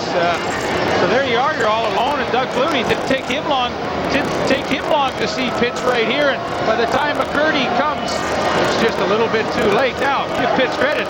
He makes the easy catch to start this one. But, hey, this is a pretty serious run at the end of it. Pee Wee Smith, 86 with the block on Henry. But my, oh my, you talk about easy touchdowns. Sapunjas has really had a couple of easy ones tonight. And now for Alan Pitts, the catch part of it was pretty easy. Coverage breakdown. And a pretty good escort into the end zone from Pee Wee Smith and Dave Sapunjas. Stampeders now lead at 38-3. George D'Amico trying to get something going for the Argos. He lost the ball. It bounced right to another Argo player. And they were lucky there, partner. Sardo, I think, came up with that as Pitts has 8 touchdowns on the season. And the scoring drive, sweet and simple, 2 plays, 40 yards in a minute 5. Flutie to Pitts. And Kerrigan is in. Slack is up. Well, Mike Kerrigan, before he was replaced by Reggie Slack in the start at Baltimore last week, had put up some pretty decent numbers. 14 touchdown passes for him in his first 5 games. A minute 24 to go, third quarter, as Kerrigan steps in. Accepts a shotgun snap and connects on his first pass. And that is the first as an Argo for Tommy Kane, number 82. Bob Obilovich says Kane is a little bit rusty, trying to work himself into game shape with the Argos. He dressed in Baltimore, saw some action, but never got a pass. This is game 2 for Kane.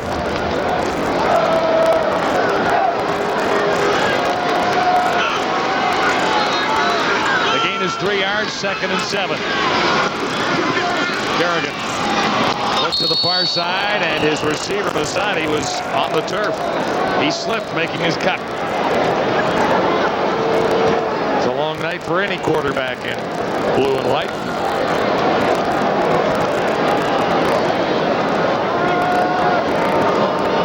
(38-3). Stampeders lead the Argos. Final 39 seconds now of the third quarter.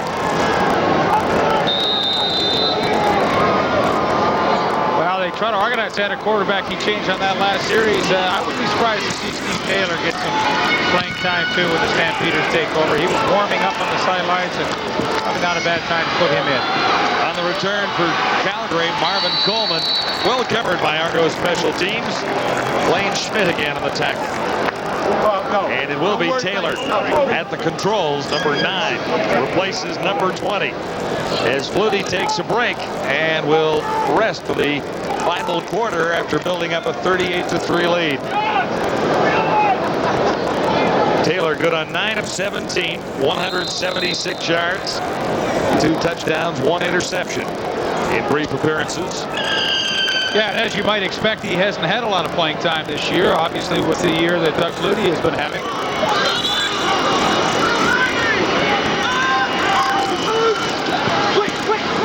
Taylor far side on target. Wiggins. He's away from 1 tackle, stopped short of the first down. I know people back in Natick and hiding my kids, Alexa and Dougie back home. I'll see you tomorrow. Bye. And he saves the phone call, folks. Yeah. I thought he made $1 million a year. Anyway, that's the end of the third quarter. Stampeders in complete control of 38-3. Ready for the fourth quarter, Wally Buono. Head coach Calgary Stampeders seems to have this one comfortably in control with a 38-3 lead on the Argos. Toronto managing just 1 field goal, and the Stampeders have stormed the Argos from start to finish. Flutie has fired a couple of touchdowns early and then added a couple a little bit later. 17-3 after quarter 1 and 24-3 at halftime. Steve Taylor now at the controls, and on 2nd and 1, he gives it to Stewart. He lost the ball. The Argos might have come up with it. Stewart a good run, and Brian McCurdy and Farms in on the play, and Farms comes up with a loose ball. Second fumble by the Argos, or recovered by the Argos, I should say. Pretty big hole opened up the center. Jamie Crysdale turns out Mike Campbell, but this was the one knock on Tony Stewart when he was given the starting job in Calgary. He had a bit of fumble problems. Now, he has not put it on the turf too many times this year. It has not been a problem. I'm only stating that because that was the one apprehension that the coaching staff had about giving him the starting job, although it hasn't been a problem yet this year. He gave that one away without being hit. 14-17 to go. We're into the fourth quarter. Both teams have changed quarterbacks. Mike Kerrigan is in relief of Reggie Slack. Shotgun, Kerrigan. And he fired behind the intended receiver, Jeff Fairholm. And after 3 quarters, the numbers are not very flattering for the Toronto Argonauts. 24 first downs for the Stampeders compared to 6 for Toronto. Net yards 117. Toronto 466. Calgary. Yeah, I think it's worthy to note, John, that 466 of Calgary, they average 460 per game. They surpassed their average in only 3 quarters of play. That tells you what kind of offensive night they've had. 2nd and 10. Kerrigan has time. And he's picked off by Knox. 2nd interception of the night for Greg Knox. So he has 1 from each quarterback. And the Bluebirds in the life at Sky Dalton. Well, here's Greg Knox in the middle here, and he's just playing a free safety. You're going to watch, he just watches Mike Kerrigan's eyes here. This is the 2nd interception he's going to make. But as soon as the ball is in the air, he has the range to go and get it. There's a formula that Wally Buono uses to tell how good a middle safety is. If the ball travels 30 yards, he should be able to travel or be able to react a third of that distance. He should be able to cover 10 yards to close on the football. Greg Knox fits that formula perfectly, and he plays that center field as well as anybody. 2 interceptions on the night, 5 on the season for Knox. The Stampeders have it back again with Stewart trying the right side. Well covered by Swift Birch, number 90 for the Argos. Gain restricted to 1 yard. Back to that point one more time. 2nd interception. If the ball is in the air from the quarterback 45 yards, Wally Buono says his safety should be able to travel a third that distance, 15 yards while the ball's in the air to make the play. And, you know, that's how they critique their safety. And Knox has the speed and the agility to fit within that framework easily. Gain was 1. This is 2nd and 9. Steve Taylor. He was almost picked off. Crispina had it in his mitts. And it bounced out, and it almost went to the Calgary receiver in behind him. That might have been the hardest ball that Crispina's tried to catch all year. Taylor, he really drills this one. Now it's overthrown to his receiver. I mean, that was a call. You can't see the Calgary receiver in behind there, but there was an opportunity for that to squirt on by. Martino in, averaging 43-1. Mike Clemens deep. Hasn't had the big return for the Argos tonight.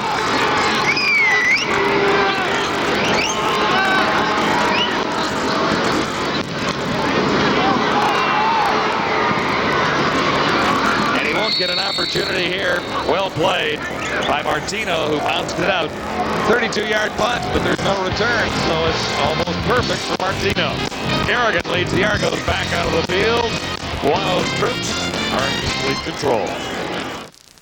Tough night for Rodney Harding. Tough to chase Doug Flutie all around the field. Had quite a career. 84 career sacks for him. 8 on the season. And as you saw, he is number 1 in the sack attack in CFL in '94. Well, there you see the total numbers for him. 1987 was his best year with 13, so he has a definite chance to have his personal best season. He's doubled his sack total and then more from last year. He's had a great start, number 77 Rodney Harding. Kerrigan at the controls for the Argos. And that's Tommy Kane making the catch. How close is he to a first down? Less than a yard shy. Interesting side note to Tommy Kane. In 1988, when the Argos were drafting Canadian talent, they drafted Paul Mazzotti ahead of Tommy Kane. Kane actually went in the 2nd round because they anticipated, as everyone else did, that he would go to the NFL. He did. Now they have him 5-6 years later. So that 88 draft looks pretty good for receivers for the Argos. Yeah, it sure does. Kerrigan on 2nd and 1. And it'll be a first down.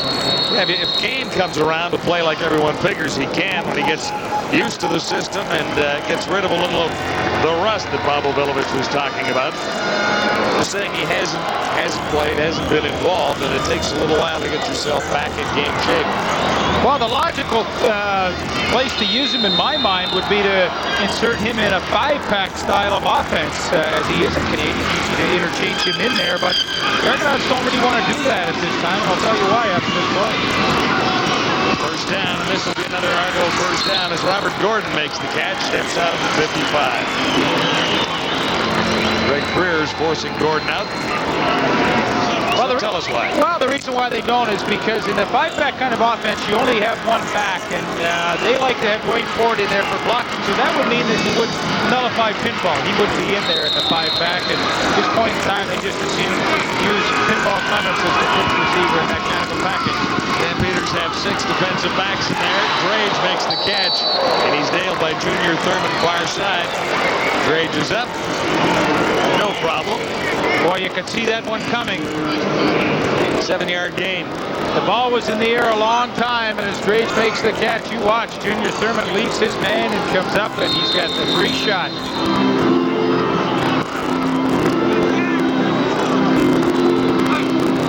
Grage's credit, he just bounced right back up. 2nd and 3, Kerrigan shotgun. Wide open. Masadi and Kerrigan hurried the throw.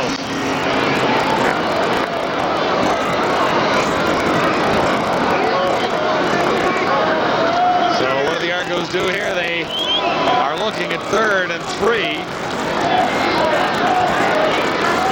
They're looking at a scoreboard that says 38-3 for the Stampeders. Bob Obilovich celebrated his 101st win in Baltimore on Saturday. He's not celebrating at Skydome tonight. 6 DBs in for the Stamps. Kerrigan, 3rd and 3. Has a little time. He has his man. Fairholm makes the catch. First down, Argonauts. Parker down. And it's in the Toronto backfield. Well, we talked about the 5-pack offense, and this is the first time that Toronto has used it. Boy, it looked good. Spread out that Calgary defense, and one of the few times they've had a lot of room. Toronto number 63. Repeat 3rd down. Francois Belanger. So that kills the first down. Now they have to punt. But I'll tell you, for the first time tonight, using 5 receivers, it spread that Calgary defense out that much more. The Argo receivers, for once, had a little more room to maneuver out there. Looked good. Now, granted, Calgary's playing pretty soft at this stage of the game, but nevertheless, I think it's a package they should seriously consider.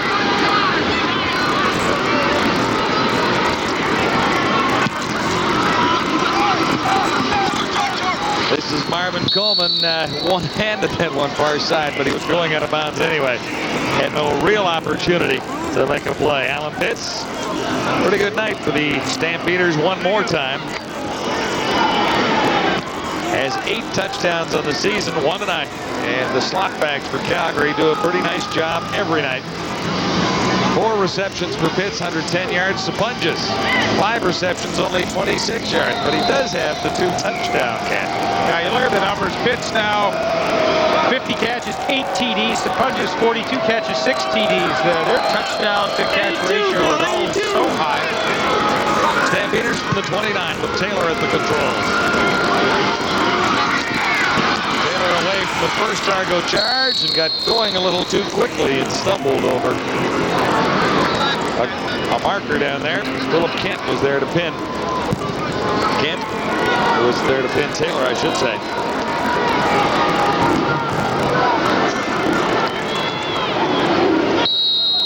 It'll be 2nd and 10.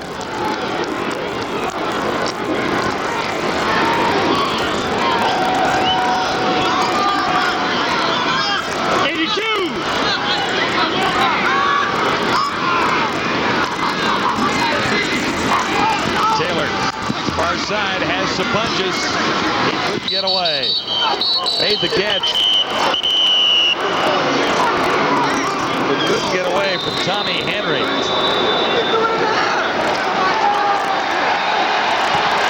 Flutie has retired for the night, or at least that's what we expect.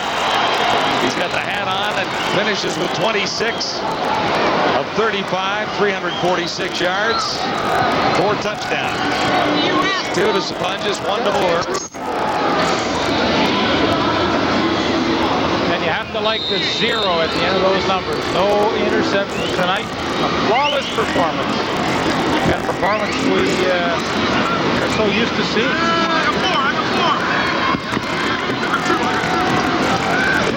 Martino is in on 3rd and 5.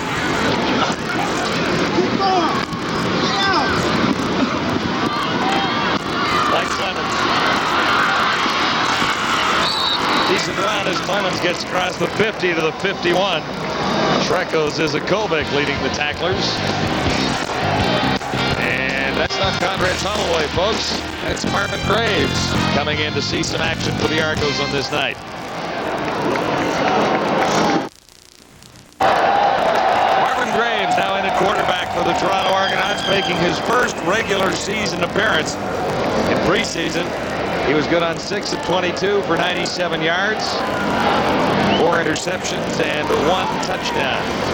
I think it's a good call right now by Obi Bobovilovich to give his young quarterback some playing time. Let Obi and the fans in Toronto see what he can do. You know, at Syracuse, the only quarterback in school history to go over 8,000 yards total offense. And of the 31 school passing records, Marvin Graves holds 60. A tough night for Reggie Slack, but hey, there's been a few other quarterbacks that have played against Calgary this year and had tough nights. Yeah, all the euphoria last week over the victory in Baltimore, and all of a sudden Slack is a dejected guy again. Graves likes to run, obviously. He's got about 9 on his first play of the scrimmage. Alondra Johnson was waiting for him, number 51. Yeah, and as you might expect with a young quarterback, this would be his comfort zone to run. Numbers on Slack, 11 of 16. Numbers on Kerrigan, 4 of 6, 33 yards. Both had interception problems. Neither had touchdown receptions. And Graves goes for the first down on 2nd and 1. Your guess is as good as mine as to whether he got it or not. Tough to see from that angle. Where will they spot the ball? He needed a yard, and they'll measure it. Well, John, you try and figure out if, you know, what kind of potential does a young quarterback have. Well, if his college statistics are any indication, I mean, the potential is obviously there. You know, in university football, a 200-yard passing game would be a pretty solid game for that kind of college play. He did it 20 times in his career at Syracuse. That's pretty impressive. They must be paying him well. He bought something like 200 tickets for the game in Baltimore last week to invite friends and family to come and watch him hold for field goals. He did a good job holding for field goals, though. With all his friends and family in his everybody hands in Baltimore. Everybody went home very impressed. Well, he gets his chance tonight. And now faces 3rd down, less than a yard to go. Argos trying to get across the 50, and this time he made it but lost the ball. It squirts loose, and the Calgary Stampeders will take over on downs. It has been a tough night for Argo quarterbacks. Slack started it, couldn't get anything done. Kerrigan followed, and now Graves. No wonder Obi is shaking his head. It's 38-3, 7:22 to play. Bobovilovich celebrated his 101st CFL win on Saturday. 102 will not come tonight. It's been a tough night for the Argos. Yeah, it really has. Let's go back to that 3rd down gamble. Marvin Graves, the quarterback. Kenny Walker stopping right there, the defensive end. Here he comes. There's his helmet right there. Watch it come up through the ball. And just that slant down by a defensive lineman. You have to expect that short yardage, but there's the ball, and there's Walker's helmet. And he just punches it loose. Pretty tough start for the young quarterback. Talk about additions to a team. He's been the final piece of the puzzle to that front four. They've been looking for the perfect complement with Will Johnson, the defensive end on the other side. And if there's any question, the defensive player of the week in the CFL this year, that he is the find that they were looking for. A couple of years with the Broncos of the NFL, and now performing some pretty serious duty defensive end for Calgary. Yeah, Wally Plano says he'll be an all-Canadian. I believe that. Stewart might be too. He's a hard runner with fine hands. Leading the league in touchdowns with 10. None tonight, however. Here he has 7 yards. Around the NHL, they used to have the Stanley Cup champion play the All-Star team every year. Yeah, that was 2 years ago that happened. I'd love to see this. I'd love to see this Calgary Stampeders play the All-Star team. I'm not insinuating that Calgary's going to win the whole thing, and don't everybody out there get upset. I just would like to see it one time. Stewart again on 2nd and about 3, and he's close to a first down. It should likely have it. Stewart has won the battle with Michael Clemens. 76 yards on 13 carries compared to 14 for the pinball.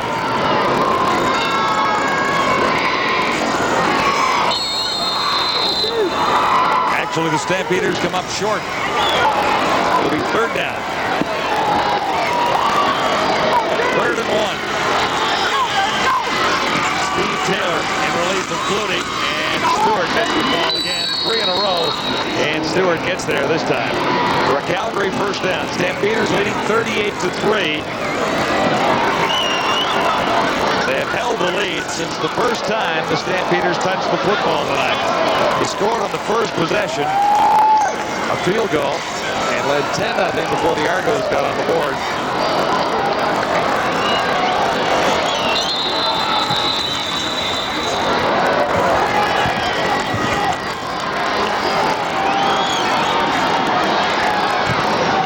Well, they're going to measure this.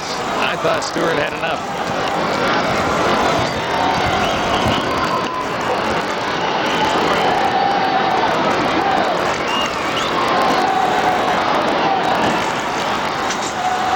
John, you know, let's try to put this game in perspective with the performance that Doug Flutie had tonight. His numbers, there they are. On a few of these, that's all 3 of them. Well, Marvin Graves hasn't really thrown a ball yet, but it shows you the true dominance of the Calgary offense in this game tonight.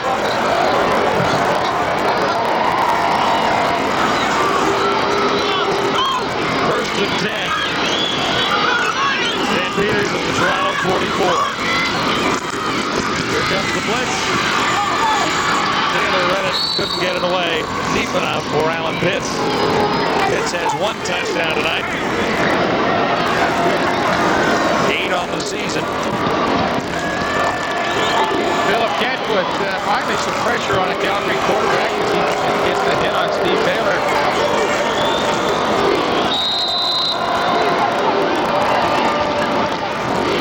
To the play, 4th quarter. Kent missed a couple of games due to injury. He's back last week for Baltimore. 2nd and 10, Stampeders. Taylor to his left. Put that one on a rope out there for Alan Pitts. Brian McCurdy, number 16, made the tackle. Pitts has a 23-yard gain. I think Steve Taylor has really shown us some pretty good arm strength here in the 4th quarter. Watch now, D. Thomas, he's the halfback in the flat now. Pitts, he gets by him. He knows his zone right now. Watch him stop. There. Now he's in the open spot. He becomes a great target for Taylor to find, but that's the difference. Against man-to-man, he would have made a hard break to the outside. Against zone, he just sat down in the open area. That was a good look at the difference between the 2 styles of coverages and what the adjustment you're making for receiver. Pitts' 5th reception, 133 yards. Tony Stewart, touchdown, folks. No penalties, and Tony Stewart romps for a 21-yard touchdown. That's his 11th of the season, and his 8th rushing touchdown. Big hole opened up on the draw play for Tony Stewart. Bobby Pendelitis, the right guard, who's in, gets a good hook block on Rodney Harding, and that was all it took. And Tony Stewart with a huge burst of speed. Give Calgary some credit. Pendelitis is into the game because Jamie Crysdale moved over to the center for the injury of Doug Davies, and they just don't miss a beat. Their backup personnel is as good as a lot of team starters. They're bringing Pendelitis along slowly. He's from Eastern Michigan in his rookie season. Had a couple of starts. Tony Stewart has rushed into the lead so far this season in touchdown scored. He has 11 on the year and leads Bryant of Winnipeg by 2 now. Boy, Calgary calls the exact right play at the right time for Tony Stewart, too. You know, you want to attack a defense. Here's the middle linebacker, Tickle. He's this side of the center. And watch Pendelitis right here. The hook block on Harding, and hey, for Stewart, my oh my, when he sees that kind of an opening, you think the Jets go a little faster? There it is, right there. Boom.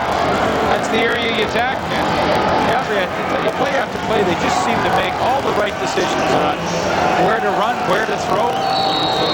It's getting a lot easier when you can do that. Argonauts have scored 3 points tonight.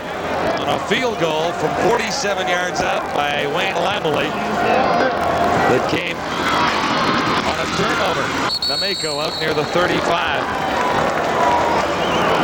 And Taylor has engineered this scoring drive.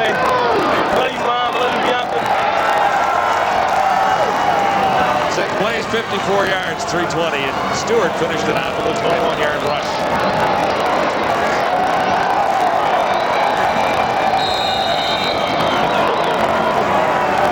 Flutie finishes with 26 completions in 35 tries and 4 touchdowns. Argo quarterbacks, 15 of 22 for 141 yards and 3 interceptions.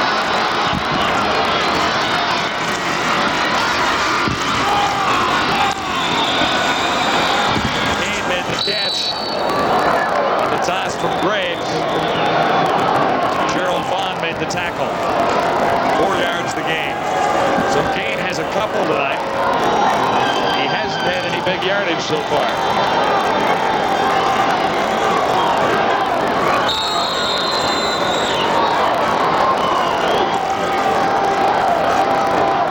This will be 2nd and 6 for Graves, standing in over the middle. He has Gordon, and that'll be an Argonaut first down. There's a penalty.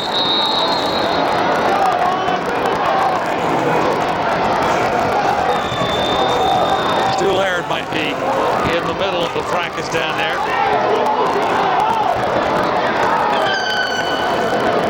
Well, he's at least discussing it with referee Jake Ireland. Early indication looks like holding against the Argos. 3:01 to go. Argos down 45-3 to Calgary. Long night at the office for Bob Obilovich and the Argos. Stay tuned following the game for the TSN Turning Point, brought to you by new low-gloss Armor All Protectant. A protectant that leaves a rich, deep, low-gloss finish. 3 minutes to go. The Argos, after a holding call, look at 2nd and 16. The ball back at the Argo 28. The quarterback is Marvin Graves. He stands in and delivers low for Kane. There were 4 Stampeders in the neighborhood. Count them.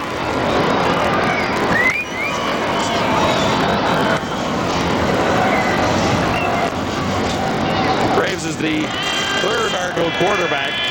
Reggie Slack started. Mike Kerrigan tried a little in the 3rd quarter, and then Graves came on to see his first regular season action for CFL. Bob Obilovich looked for any kind of a solution to his team's problems tonight.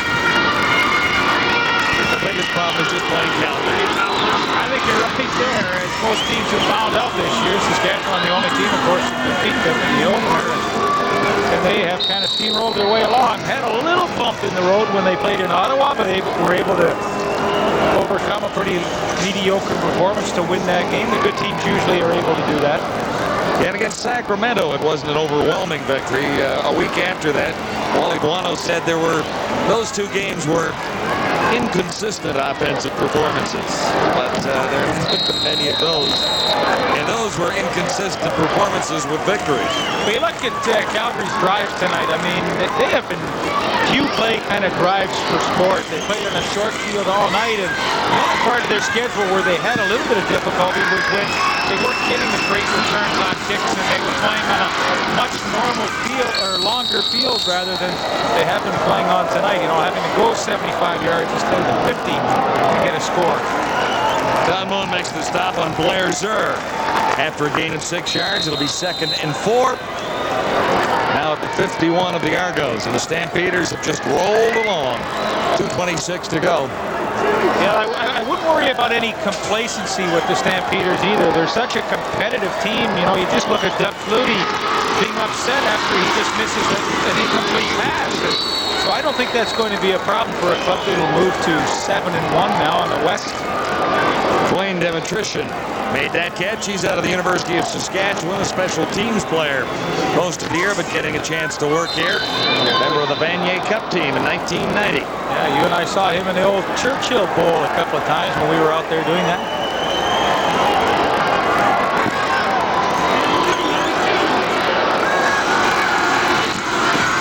On first down, Demetrician gets the call this time and carries for a couple of yards.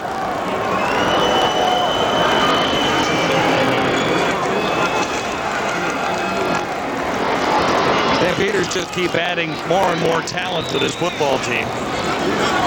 Not many changes, but there are some subtle ones. They tell me this number 88, Vince Danielson out of the UBC, is going to be a great player, and he doesn't get a chance to see much activity so far, but he's in there now, number 88.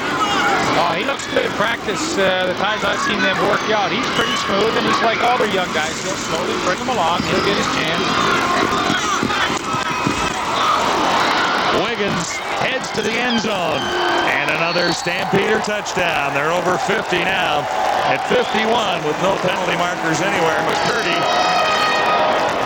committed, and the result was a 42-yard touchdown. Taylor to Wiggins. That's his second of the season. 51-3. Well, I think Steve Taylor has shown you a pretty serious exhibition tonight of his arm strength. He absolutely drills that ball in there. Reggie Pleasant gambles, misses. Pretty nice move here to get around McCurdy, and Brian Wiggins will get another Calgary touchdown by the passing game.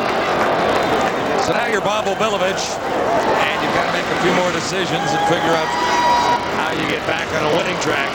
The win over Baltimore was fairly impressive because Baltimore has a decent football team, but the previous 2 weeks prior to the win, the Argos gave up 50 points and then 50 points again. Tonight they have given up 52 and have only scored 3.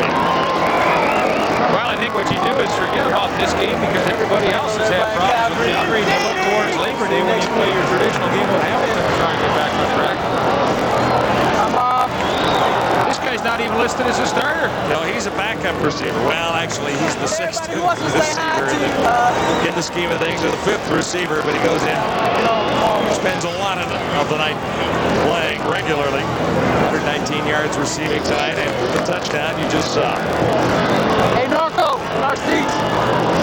Steve Taylor has now tossed his 3rd touchdown of the season. He got to play the 4th quarter, I should say, in relation to Doug Flutie. Had this all wrapped up in 3 quarters. A minute 25 to go now.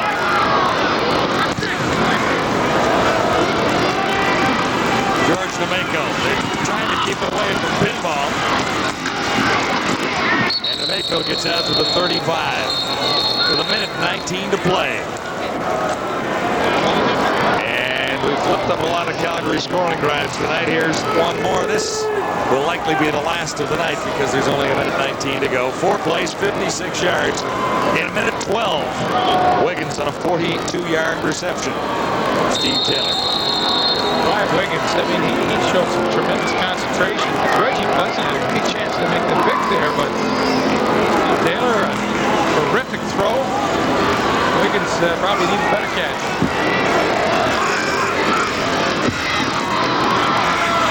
This is Marvin Graves, the quarterback. And Gerald Bond picks that one off. So all 3 Oregon quarterbacks have thrown an interception tonight.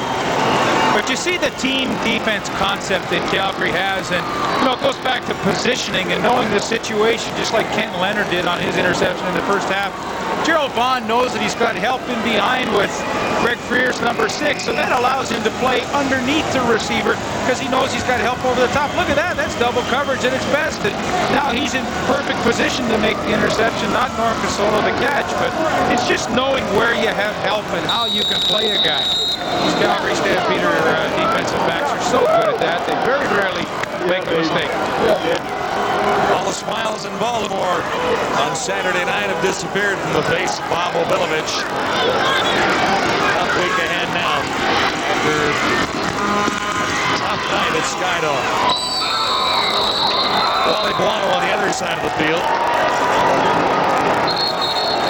will be celebrating another win. This one came loose and Tickle came up with a football. It's a little bit late for the Argos, but they have grabbed a couple of turnovers after the game has been out of reach.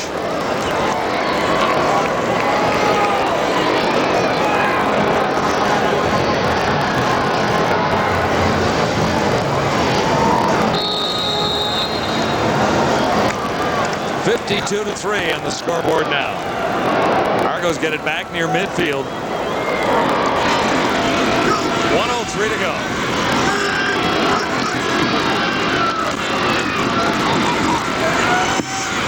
And Graves intended that for, I'm not sure who. Perhaps Norm Cazzola, number 35.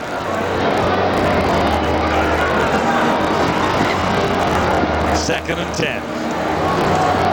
Even guys like Marvin Pope know with a big lead, only a minute left, you still have to play hard, because the harder you come, the less likely you're going to have an injury. And he absolutely annihilates Joe Burgos, the right tackle. And I've seen Pope do that to so many offensive linemen this year. Almost picked off again by Roger Reinson, number 31. Former Calgary Dinosaur has a Vanier come to his credit as well. Gets a chance to have some playing time here. And might have had an interception. Yeah, he was born in Melville, Saskatchewan, a graduate of Campbell Collegiate in Regina.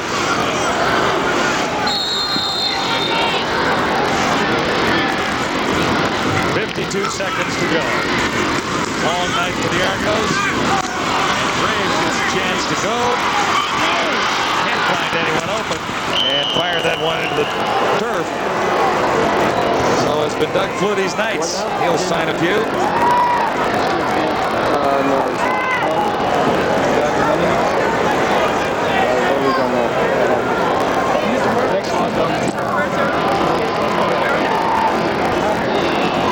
Good guy, Doug Flutie. Always has time to chat with the fans.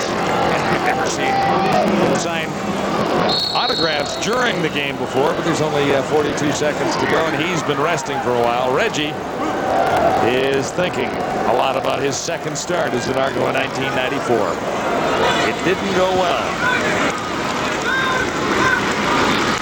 42 seconds to go. And the Stampeders hopefully will run out the clock here in a hurry. Ottawa Roughriders against the Saskatchewan Roughriders at Taylor Field, Regina tomorrow on TSN. 9:30 Eastern Time, 6:30 Pacific.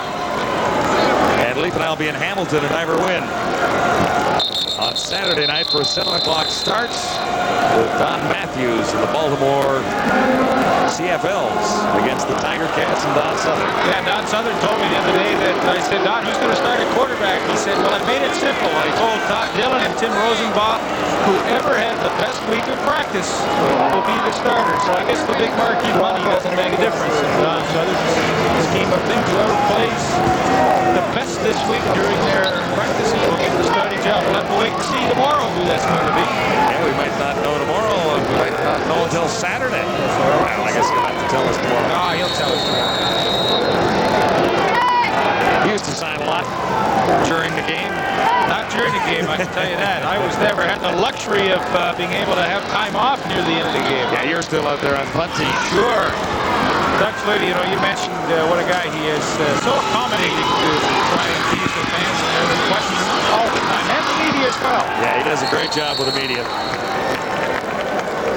Pee Wee Smith makes the catch there. Mike Clemens, after over 100 yards in Baltimore, he's well under 50 tonight.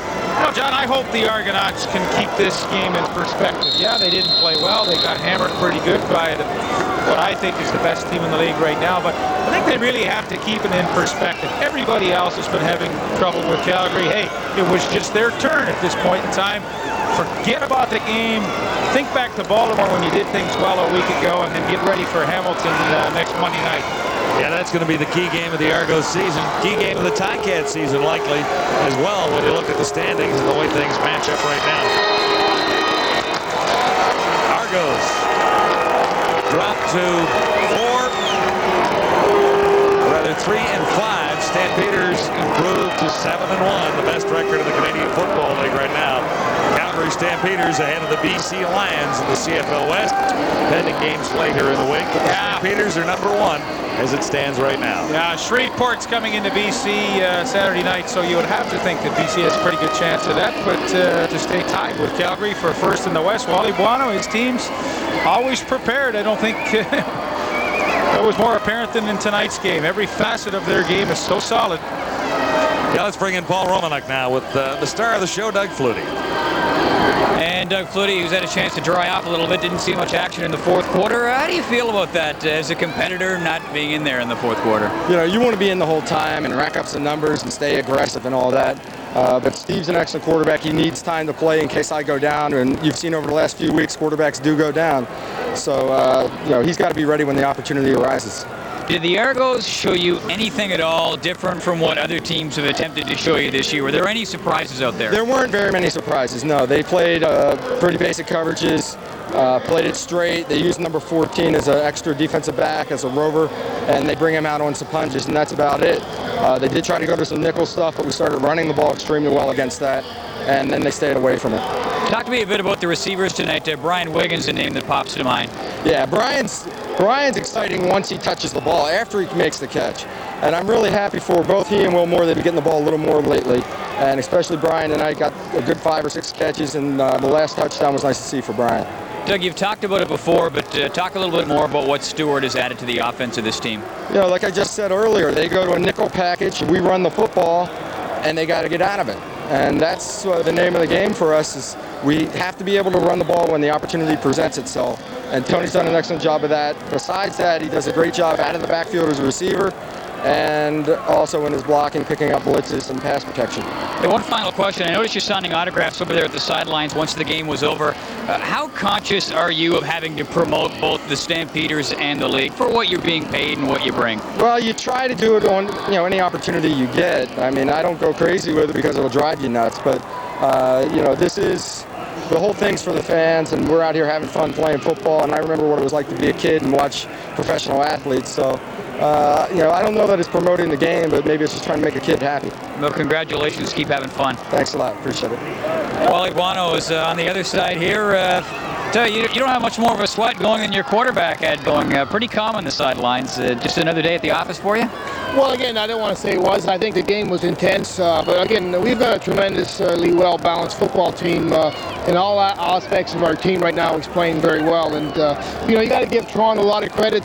They played hard throughout the game. And obviously, they were a little bit mismatched. And, again, they got a lot of young players on defense. And when you look at the skill we have on offense, it's going to be very difficult for them. Yeah, and that skill really does steal the spotlight. Well, it should when you're putting up over 50 points on the board in a game. But what about the defense? Does it get overshadowed an awful lot? No, not really. I think our players on both sides of the ball understand, you know, what the team's all about. And, you know, there's no egos in there. Those guys understand that we've got a great offense. They put a lot of points on the board, and our offense understands that our defense plays solid, gives them the ball and gives them the short field, and that's what they get paid to do. Wally, congratulations. Another great game. Good luck. Well, thank you very much. Wally Guano, head coach of the Calgary Stampeders. The Stampeders just looking absolutely awesome, offensively putting up 52 points, and they only gave up 3. You can't get a whole heck of a lot better than that. Do you not think, John, Lee? I don't think they could have been much better than they were tonight. They barely broke a sweat in a 52-3 win over Toronto. From Skydome, CFL Live.